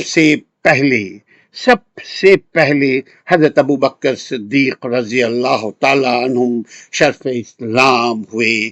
یوسف بن یعقوب الماجشون کہتے ہیں کہ میں نے اپنے والد اور مشائخ یعنی استاد میں سے محمد بن مکندر، ربیع بن عبد الرحمن، صالح بن کسان، سعد بن ابراہیم اور عثمان بن محمد اخنس کو پایا۔ انہیں حضرت ابو بکر صدیق رضی اللہ عنہم کے سبقت اسلام کے متعلق کوئی شک و شبہ نہیں تھا۔ ہمیں بھی حضرت ابو بکر صدیق رضی اللہ تعالی عنہ کی صداقت پر کوئی شک نہیں ہے۔ اللہ سبحانہ تعالی ہمیں بھی ابو بکر جیسے اوصاف عطا فرمائے۔ اللہ تعالی ہمیں بھی صادق و امین بنائے، ہمیں بھی سچا، پکا، اچھا مومن مسلمان بنائے۔ اللہ ہم سے بھی راضی ہو، اللہ سے ہم راضی ہیں۔ اپنے ایمان کا خیال رکھیں۔ سیرت ابو بکر صدیق رضی اللہ عنہم، آپ کا اخلاق، آپ کا کردار، آپ کے اعتبار، آپ کے طور طریقے جینے کے قبل از اسلام کیسے تھے؟ عہد جاہلیت میں کیا وہ شراب پیتے تھے؟ عہد جاہلیت میں کیا وہ بتوں کی پوجا کرتے تھے؟ آئیے معلوم کرتے ہیں۔ میں ہوں ایڈوکیٹ اسلم پرویز اور آپ دیکھ رہے ہیں سیرت ابو بکر صدیق رضی اللہ عنہ کے بارے میں حقائق کی روشنی میں، اسلامی تاریخ کی روشنی میں۔ اسلام کے بارے میں اگر آپ کو ہمیں جاننا ہے تو یقیناً قرآن اور حدیث ہی واحد سورس آف نالج ہے اسلام کے لیے۔ اسی طرح اگر آپ کو جاننا ہے کہ صحابہ اکرام کی زندگی کیسی تھی ان زمانے جاہلیت میں، تو بھی آپ اسی دور کے جو صحابہ بنے، صحابہ ہمیشہ متقی رہیں، صحابہ ہمیشہ پرہیزگار رہیں، صحابہ ہمیشہ سچ بولتے رہیں، ان کے قول و کردار کے اوپر کوئی حجت کسی مومن، کسی مسلمان کی زبان سے آپ نہیں سنیں گے۔ حضرت ابو بکر صدیق رضی اللہ عنہم جاہلیت میں بھی پاکیزہ سیرت کے حامل تھے، حتیٰ کہ آپ نے اسلام سے پہلے ہی اپنے اوپر شراب کو حرام کر دیا تھا۔ یاد رہے کہ اس زمانے میں شراب کا پینا کوئی معیوب نہیں سمجھا جاتا تھا، لیکن ابو بکر صدیق، چونکہ اللہ جس کی حفاظت کرے اس کو کون چھیڑ سکتا ہے۔ حضرت عائشہ رضی اللہ عنہا بیان فرماتی ہیں کہ حضرت ابو بکر یعنی ان کے والد محترم نے شراب کو اپنے اوپر حرام قرار دیا ہوا تھا۔ عہد جاہلیت اور اسلام دونوں میں آپ کبھی شراب کے قریب بھی نہ بھٹکے تھے۔ اس کا بنیادی سبب یہ تھا کہ ایک دفعہ آپ ایک شرابی کے پاس سے گزرے جو نشے کے غلبے کی وجہ سے گندگی کو ٹٹول کر اپنے منہ کے قریب لاتا اور پھر بدبو کی وجہ سے اس سے منہ پھیر لیتا تھا۔ ابو بکر صدیق رضی اللہ عنہم نے اپنے آپ پر شراب کو حرام کر لیا۔ حضرت ابو بکر نے فرمایا، اس شخص کو دیکھ کر، حضرت ابو بکر صدیق نے یہ دیکھ کر کہا، اسے معلوم ہی نہیں، یہ نشئی کو معلوم ہی نہیں کہ وہ بدبو آنے کے باوجود کیا کر رہا ہے، لہذا انہوں نے اپنے آپ پر شراب کو قطعی حرام کر لیا۔ آپ نے کبھی زمانے جاہلیت میں یعنی حضرت ابو بکر صدیق رضی اللہ عنہم سے کسی نے سوال کیا کہ کیا آپ نے کبھی تاریخ کے دور میں یعنی اسلام سے پہلے زمانے جاہلیت کے دور میں، اگنورنس ڈے کے دور میں کیا شراب پی؟ آپ نے جواب دیا، اعوذ باللہ، اللہ کی پناہ۔ پوچھا گیا کہ ایسا کیوں؟ آپ نے جواب دیا، میں اپنے اخلاق کو پرگندہ ہونے سے بچانا چاہتا ہوں، بچاتا رہتا ہوں، بچاتا تھا۔ جو انسان شراب پیتا ہے اس کی عزت اور اخلاق ضائع ہو جاتا ہے، یعنی شراب ام الخبائث ہے، تمام برائیوں کی ماں شراب ہے۔ اس کے پینے سے انسان اپنے حواس کو کھو بیٹھتا ہے۔ یہ بات رسول اکرم صلی اللہ علیہ وسلم کو پہنچی تو آپ صلی اللہ علیہ وسلم نے فرمایا، بتوں کی ابو بکر نے سچ کہا ہے، ابو بکر نے سچ کہا ہے، ابو بکر نے سچ کہا ہے۔ اب دوسرا سوال یہ پیدا ہوتا ہے، چونکہ اس زمانے میں شراب کا پینا، جوئے کا کھیلنا، جتنی بھی سوشل خرابی ہے جس کو آج ہم خرابی تصور کرتے ہیں، دینی اعتبار سے بھی اور قانونی اعتبار سے بھی، لیکن اس کے باوجود کچھ ایسے صحابہ ہمارے تاریخ اسلام میں گزرے جنہوں نے برائی کو برا ہی سمجھا، خواہ وہ زمانہ جاہلیت ہو، خواہ وہ دور اسلام کا ہو۔ اب آتے ہیں کہ کیا آپ نے آئیڈل ورشپنگ کی یعنی بتوں کی پرستش کی، بتوں کی پوجا کی؟ آئیے، حضرت ابو بکر صدیق رضی اللہ عنہم نے کبھی کسی بت کو سجدہ نہ کیا؟ کیا ایک دفعہ صحابہ اکرام کی ایک مرتبہ صحابہ اکرام کی ایک مجلس میں آپ نے فرمایا، ترجمہ یہ ہے کہ میں نے کبھی بتوں کو سجدہ نہیں کیا ہے۔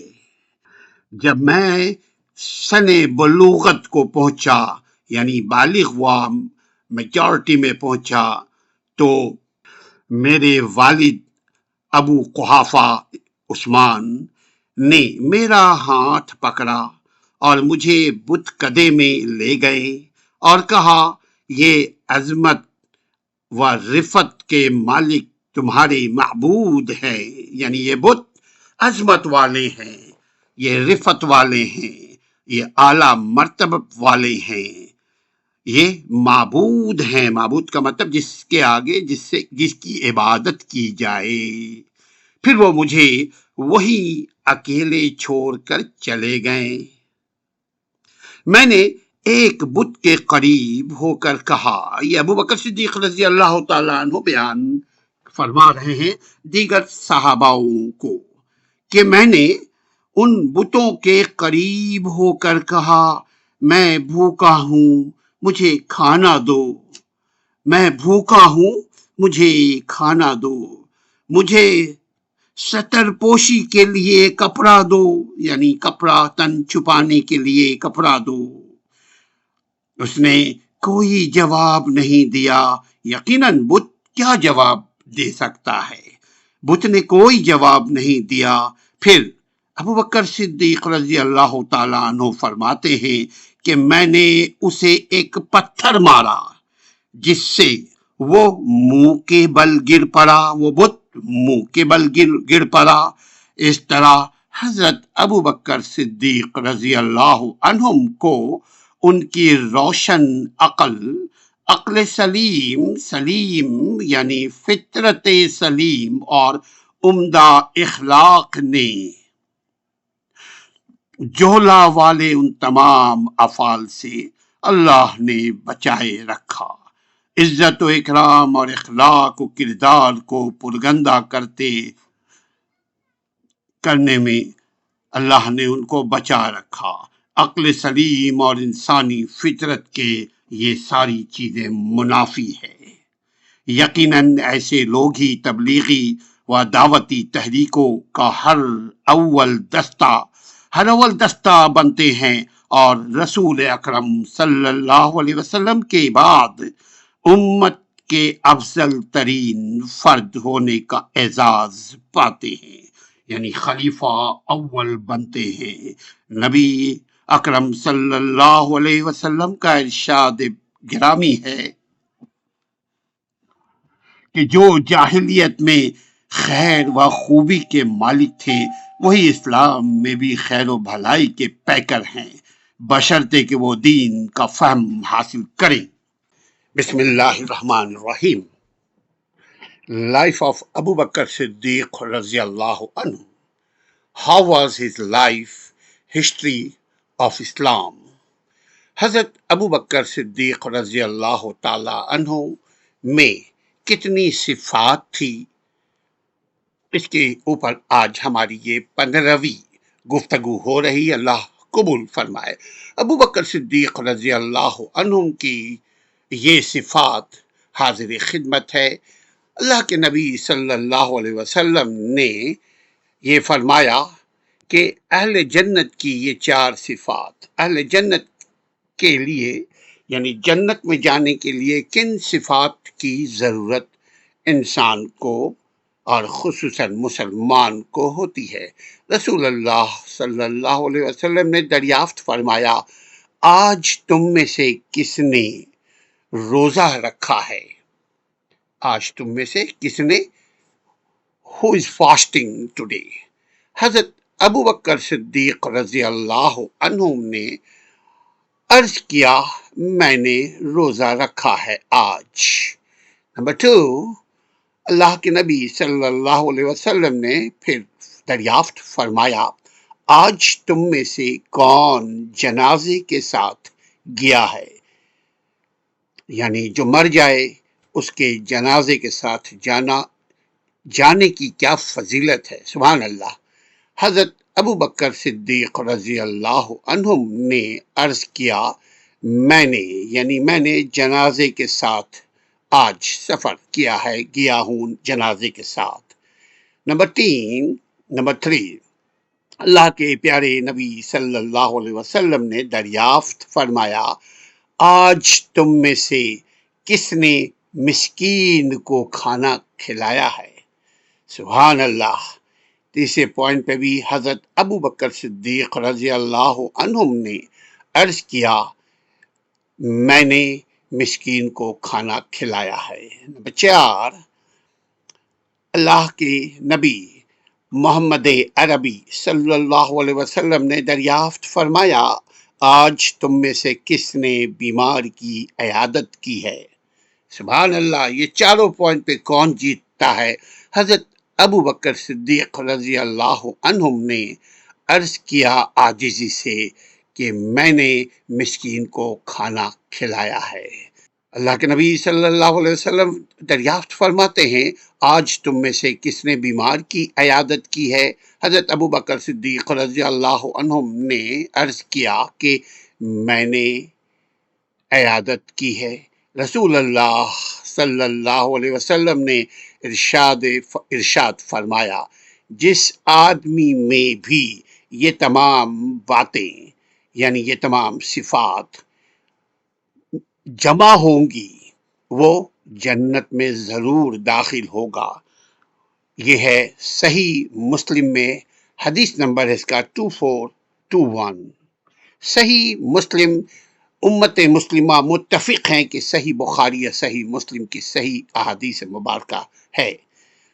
الفاظ میں آگے پیچھے اردو میں ہو جائے تو اللہ ہمیں معاف فرمائے۔ سیرت حضرت سیدنا ابو بکر صدیق رضی اللہ عنہم، ولادت باسعادت حضرت سیدنا ابو بکر صدیق رضی اللہ عنہم کی ولادت و سعادت واقع فیل کے تقریباً 2 سال 4 ماہ کے بعد ہوئی ہے۔ تبریزی میں ہے، الخطاب تبریزی میں۔ حافظ ابن عساکر حضرت عبداللہ بن عمر رضی اللہ عنہم کی روایت سے یہ نقل کرتے ہیں کہ حضرت محمد صلی اللہ علیہ وسلم نے ارشاد فرمایا، ترجمہ کہ جب ابو بکر صدیق رضی اللہ عنہم کی ولادت ہوئی تو اللہ تعالیٰ نے جنت کی عدن سے مخاطب ہو کر فرمایا، مجھے اپنی عزت و جلال کی قسم، اے جنت تجھ میں صرف انہی لوگوں کو داخل کروں گا جو اس نومولود سے محبت رکھیں گی، نام مبارک اور نسب۔ حضرت سیدنا ابو بکر صدیق رضی اللہ عنہم کا اسم گرامی زمانہ جاہلیت میں عبد الکعبہ تھا، یعنی کعبہ کا بندہ۔ اس کے لیے آپ تفصیل اگر جاننا چاہتے ہیں کیوں، تو وہ اس کے لیے آپ ہماری دوسری ویڈیو کو دیکھ سکتے ہیں۔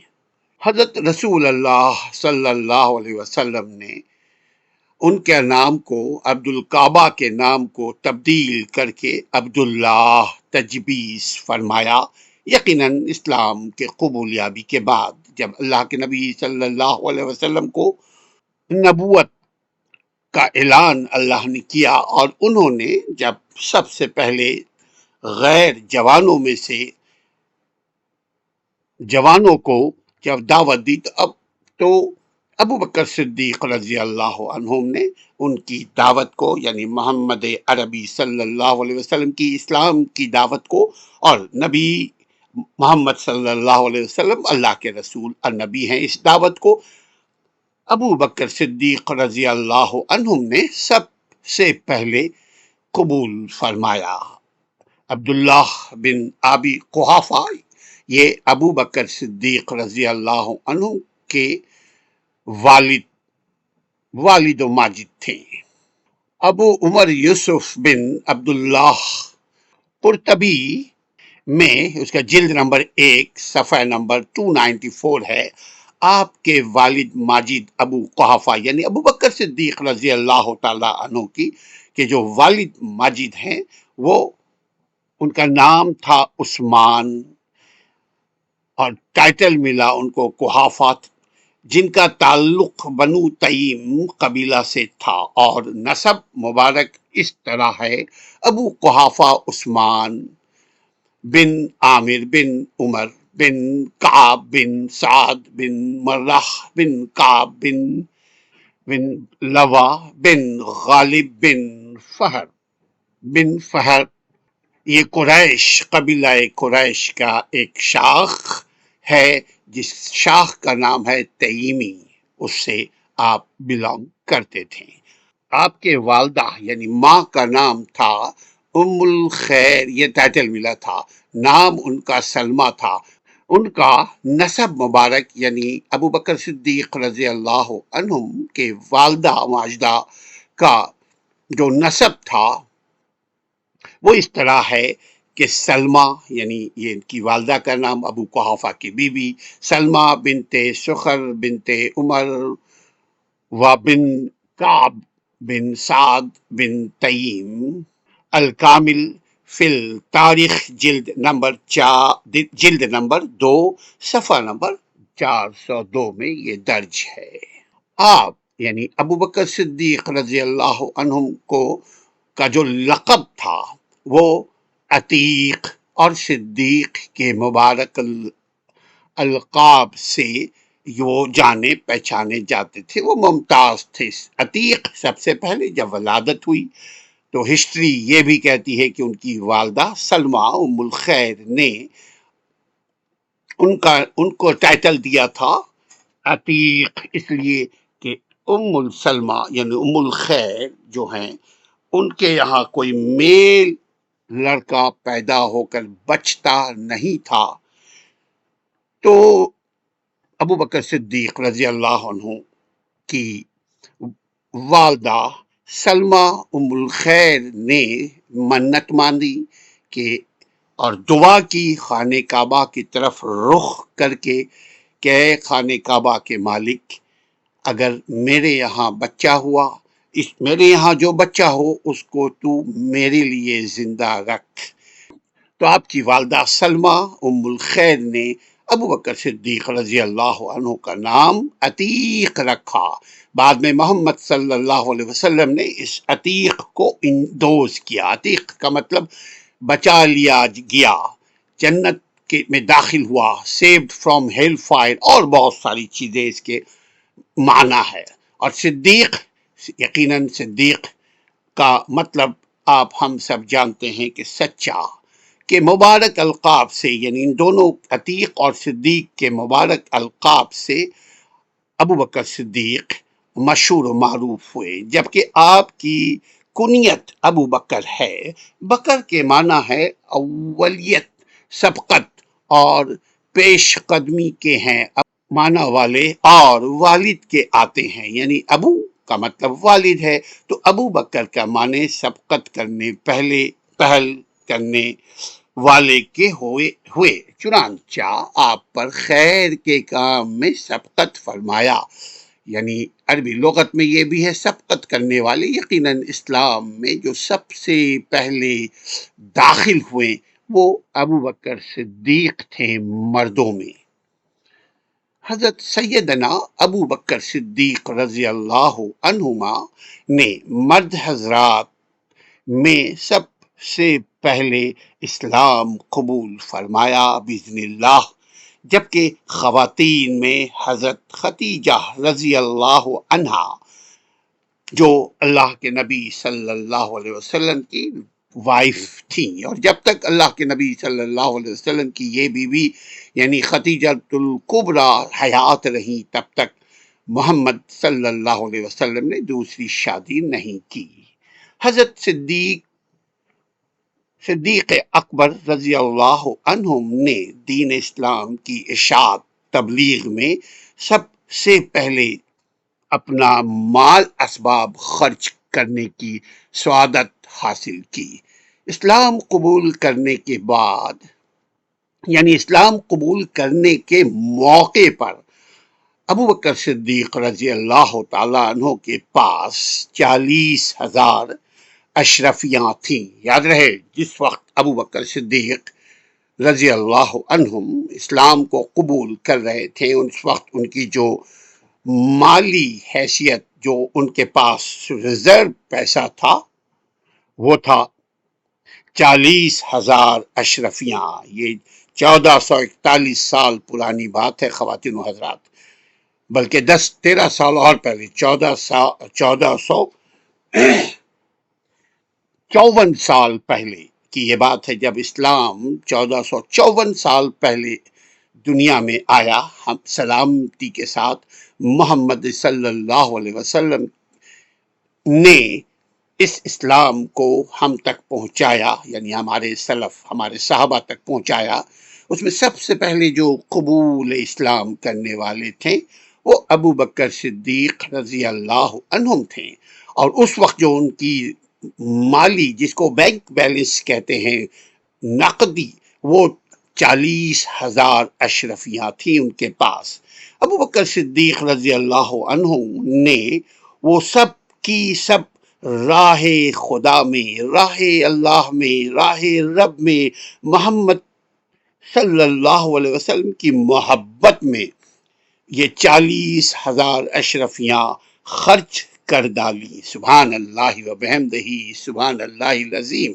عتیق، آپ کا ایک لقب عتیق تھا، جو کہ ان کی والدہ ماجدہ سلمہ نے آپ کو عطا فرمایا تھا ان کے بچ جانے کی صورت میں۔ تو آپ کو عتیق کیوں کہا جاتا ہے؟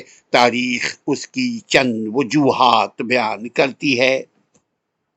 آپ کی والدہ ماجدہ سلمہ ام الخیر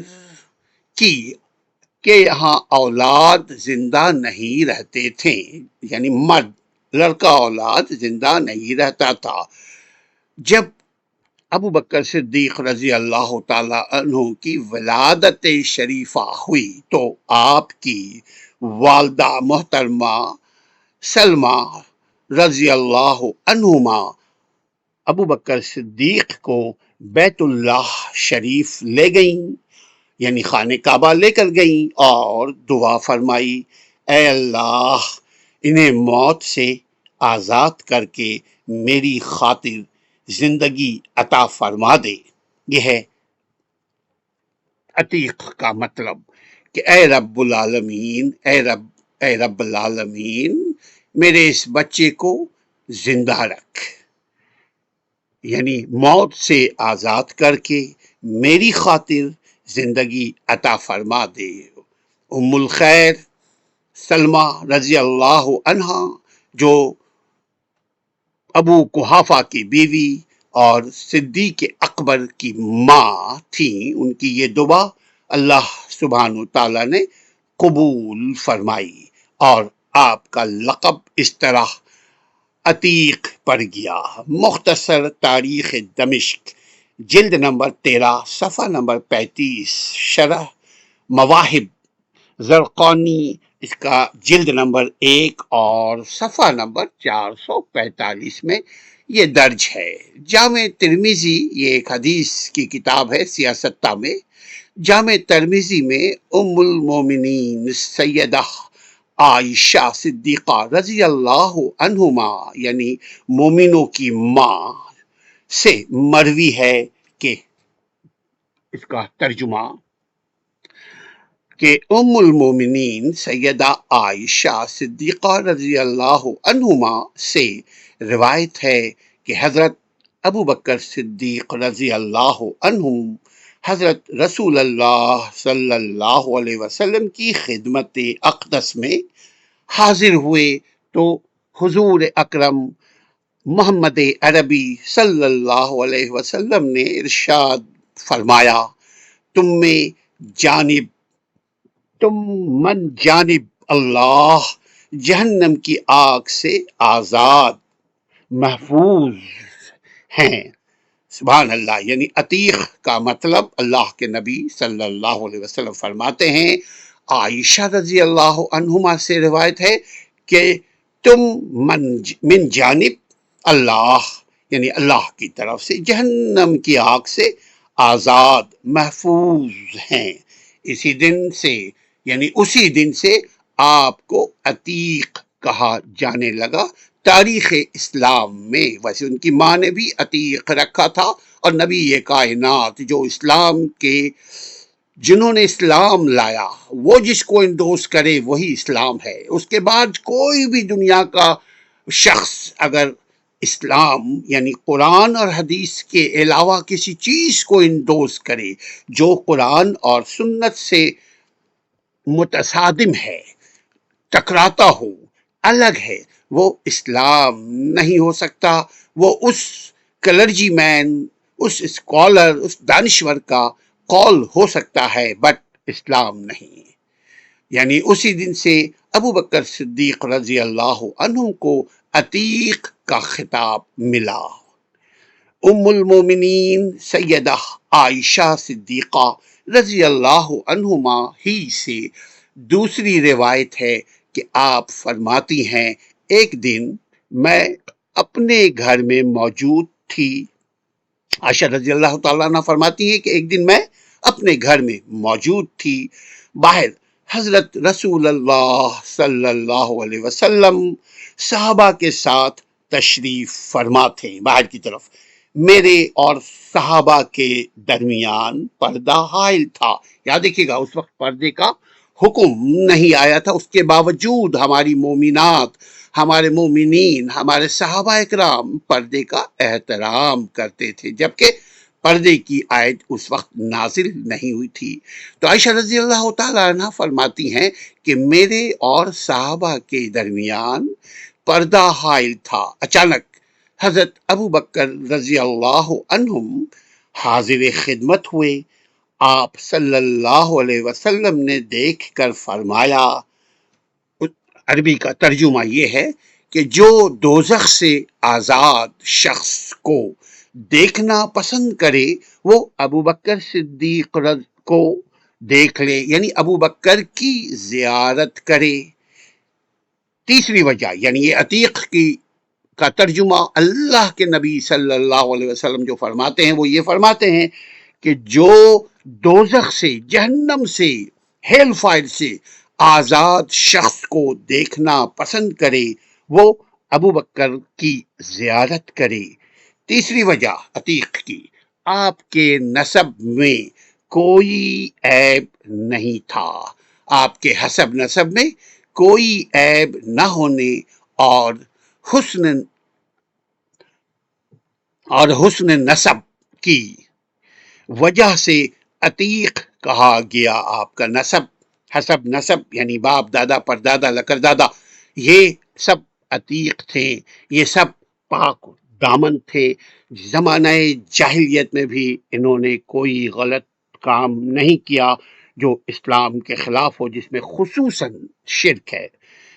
تو عتیق نسب کی وجہ سے عتیق، ابو بکر صدیق کو عتیق کا لقب دیا گیا.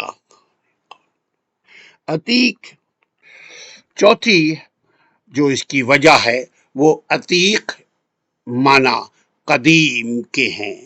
آپ کیونکہ قدیم الاسلام ہیں اور ابتدا ہی سے خیر و بھلائی آپ کے لیے مقدر ہو چکی تھی، اس لیے عتیق ٹھہرے. سبحان اللہ، یعنی جو خیر و بھلائی چاہے اس کو بھی عتیق کہا جاتا ہے. جو ابتدا ہی سے خیر و بھلائی کا متوالا ہو، عمل میں خیر و بھلائی ہو، اسے بھی عتیق کہتے ہیں. آپ کا سب سے زیادہ مشہور لقب صدیق ہے. ابو بکر صدیق رضی اللہ عنہم نے ہر معاملہ میں حضور کائنات محمد عربی صلی اللہ علیہ وسلم کی تصدیق کرنے میں پہل کی، اس لیے آپ کا لقب صدیق رکھا گیا. اللہ سبحانہ تعالیٰ کا نازل کردہ لقب صدیق سنن دیلمی میں ام ہانی رضی اللہ عنہما سے روایت ہے کہ حضور اکرم صلی اللہ علیہ وسلم نے فرمایا، یا ابو بکر، یا ترجمہ ہم کرتے ہیں اس کی، اے ابو بکر، اللہ تعالیٰ نے تمہارا نام صدیق رکھا ہے۔ حضرت علی رضی اللہ عنہم سے منقول ہے، روایت ہے کہ یہ لقب اللہ رب العزت نے نازل فرمایا ہے۔ آپ خلیفہ بیان کرتے ہیں، واقعہ معراج کی تصدیق کرنے والا یہ ابو بکر صدیق تھے۔ ترجمہ اس کی یہ ہے کہ اللہ تعالیٰ نے ابو بکر صدیق رضی اللہ عنہم کے لیے صدیق کا لقب آسمان سے نازل فرمایا۔ تاریخ الخلفائے راشدین میں امام حسن بصری اور امام حضرت قتادہ رضی اللہ عنہ، حضرت ابو قتادہ رضی اللہ عنہم سے روایت ہے، ترجمہ یہ ہے کہ آپ کا یہ لقب یعنی صدیق کا یہ لقب شب معراج کے اگلے دن کی صبح سے مشہور ہوا۔ یہ صحیحین ہے، یعنی صحیح ہے، ان دونوں میں، بخاری مسلم دونوں میں۔ تاریخ الخلفاء میں روایت ہے کہ تاریخ خلفاء یعنی خلفاء کا مطلب خلفاء راشدین کی جو تاریخ کی کتاب لکھی ہے، اس میں صفحہ نمبر 11 میں یہ درج ہے۔ ترجمہ اس کا یہ ہے کہ حضرت عائشہ رضی اللہ عنہا، جو کہ صدیقہ ابو بکر صدیق کی وجہ سے ہوئی، رضی اللہ عنہما سے مروی ہے کہ شب معراج کے اگلے دن مشرکین مکہ حضرت ابو بکر صدیق رضی اللہ عنہم کے پاس آئے اور کہا، اپنے صاحب کی اب بھی تصدیق کرو گے؟ انہوں نے دعویٰ کیا ہے کہ راتوں رات بیت المقدس کی سیر کر آتے ہیں۔ ابو بکر صدیق رضی اللہ عنہم نے کہا، بے شک آپ نے سچ فرمایا ہے، میں تو صبح اور شام اس سے بھی اہم امور کی تصدیق کرتا ہوں۔ اس واقعے سے آپ کا لقب یعنی ابو بکر صدیق کا لقب صدیق پڑا، صدیق مشہور ہو گیا۔ کنیت ابو بکر عرب میں بالعموم کنیت کا رواج تھا، آج بھی آپ دیکھیں کنیت سے وہ ایک دوسرے کو پکارتے ہیں۔ یہ کبھی اولاد کے نام پر ہوتی ہے، جس طرح حضور اکرم صلی اللہ علیہ وسلم کی کنیت ابو القاسم ہے، اور کبھی کسی اور مناسبت کے پیش نظر رکھ دی جاتی ہے، جیسے ابو ہریرہ رضی اللہ عنہم، ابو تراب علی رضی اللہ تعالیٰ عنہ کو ابو تراب کہتے تھے، یعنی مٹی کا باپ۔ یہ کنیت اس زمانے میں مشہور تھا، آج بھی عرب میں کنیت معروف ہے۔ حضرت صدیق اکبر رضی اللہ عنہ کا آسمانی نام یہ جو آپ کے سامنے رکھا وہ ہے۔ حضرت ابو ہریرہ رضی اللہ عنہ سے روایت ہے کہ ایک مرتبہ جبرائیل امین، یعنی یہ فرشتوں میں سب سے بڑے فرشتے تھے، جبرائیل امین حضور اکرم صلی اللہ علیہ وسلم کی خدمت اطہر میں حاضر تھے کہ حضرت ابو بکر صدیق کا قریب سے گزر ہوا۔ حضرت جبرائیل علیہ السلام نے، جو فرشتے ہیں، نے عرض کیا، یا رسول اللہ، وہ ابو قحافہ کے صاحبزادے ہیں، یعنی عثمان ابو قحافہ جو ابو بکر صدیق کے والد ہیں۔ تو جبرائیل نے بھی اس طرح مخاطب کیا کہ وہ ابو قحافہ کے صاحبزادے ہیں۔ حضور صلی اللہ علیہ وسلم نے فرمایا، تم آسمان میں رہنے والے بھی انہیں پہچانتے ہو؟ جبرائیل امین نے عرض کی، ترجمہ اس کا اردو یہ ہے، قسم اس ذات کی جس نے آپ کو حق و رسالت کے ساتھ مبعوث فرمایا۔ حضرت ابو بکر صدیق رضی اللہ عنہ کا زمین کی نسبت آسمانوں پر زیادہ شہرت ہے، وہاں ان کا نام حلیم ہے۔ سبحان اللہ۔ حلیم حلیہ مبارک، جو آپ کا حلیہ ابو بکر صدیق کا کیسا تھا؟ آپ کا رنگ سفید تھا، رخسار ہلکے ہلکے، چہرہ باریک اور پتلا، پیشانی بلند، منحنی جسم، یعنی ایسا جسم جو اسمارٹ جسم جس کو کہتے ہیں، چادر باندھتے تو نیچے ڈھلک جاتی، اور داڑھی کو سرخ سیاہ مہندی جو سرخ سیاہ مہندی لگایا کرتے تھے۔ قریش کے مشہور قبیلہ قارہ کے سردار ابن دغنہ نے آپ یعنی ابو بکر صدیق کے اوصاف حسنہ کا اس الفاظ میں اعتراف کیا۔ ترجمہ کہ اے ابو بکر، بے شک آپ ناداروں کی مدد کرتے ہیں، مسکینوں کی مدد کرتے ہیں، غریبوں کی مدد کرتے ہیں، بھوکوں کو کھانا کھلاتے ہیں، اور صلہ رحمی کرتے ہیں، کمزوروں کا بوجھ اٹھاتے ہیں، مہمان نوازی کرتے ہیں، اور راہ حق میں مصیبت زدہ افراد کے کام آتے ہیں۔ عہد جاہلیت میں بھی آپ معزز و مکرم تھے۔ امام نووی فرماتے ہیں اس سلسلے میں، ترجمہ اس کا یہ ہے کہ حضرت ابو بکر صدیق رضی اللہ عنہ کا شمار دور جاہلیت میں بھی قریش کے سرداروں اور راحل مشاورتی جو مشورہ لیتے ہیں، مشاورت میں ہوتا تھا۔ آپ کی شخصیت نہایت ہی محبوب تھی، قریش کے معاملات کو بہتر طور پر سمجھتے تھے۔ خواب میں قبولیت اسلام کی بشارت کا اعلان نبوت سے پہلے آپ نے ایک عجیب و غریب خواب دیکھا۔ اس خواب کو جاننا چاہتے ہیں تو آپ ہمارے آئندہ ویڈیو کو دیکھتے رہیے کہ لائف آف محمد، اس بارے میں اللہ تعالیٰ سے ہمارا آپ سب مل کے دعا کریں کہ اللہ تعالیٰ ہمیں بھی سلف صالحین کے منہج پر زندہ رکھے، اور ہمیں بھی اللہ ہم سے بھی راضی ہو۔ اللہ سبحانہ تعالیٰ ہمیں اور ہم اللہ سے راضی ہوں۔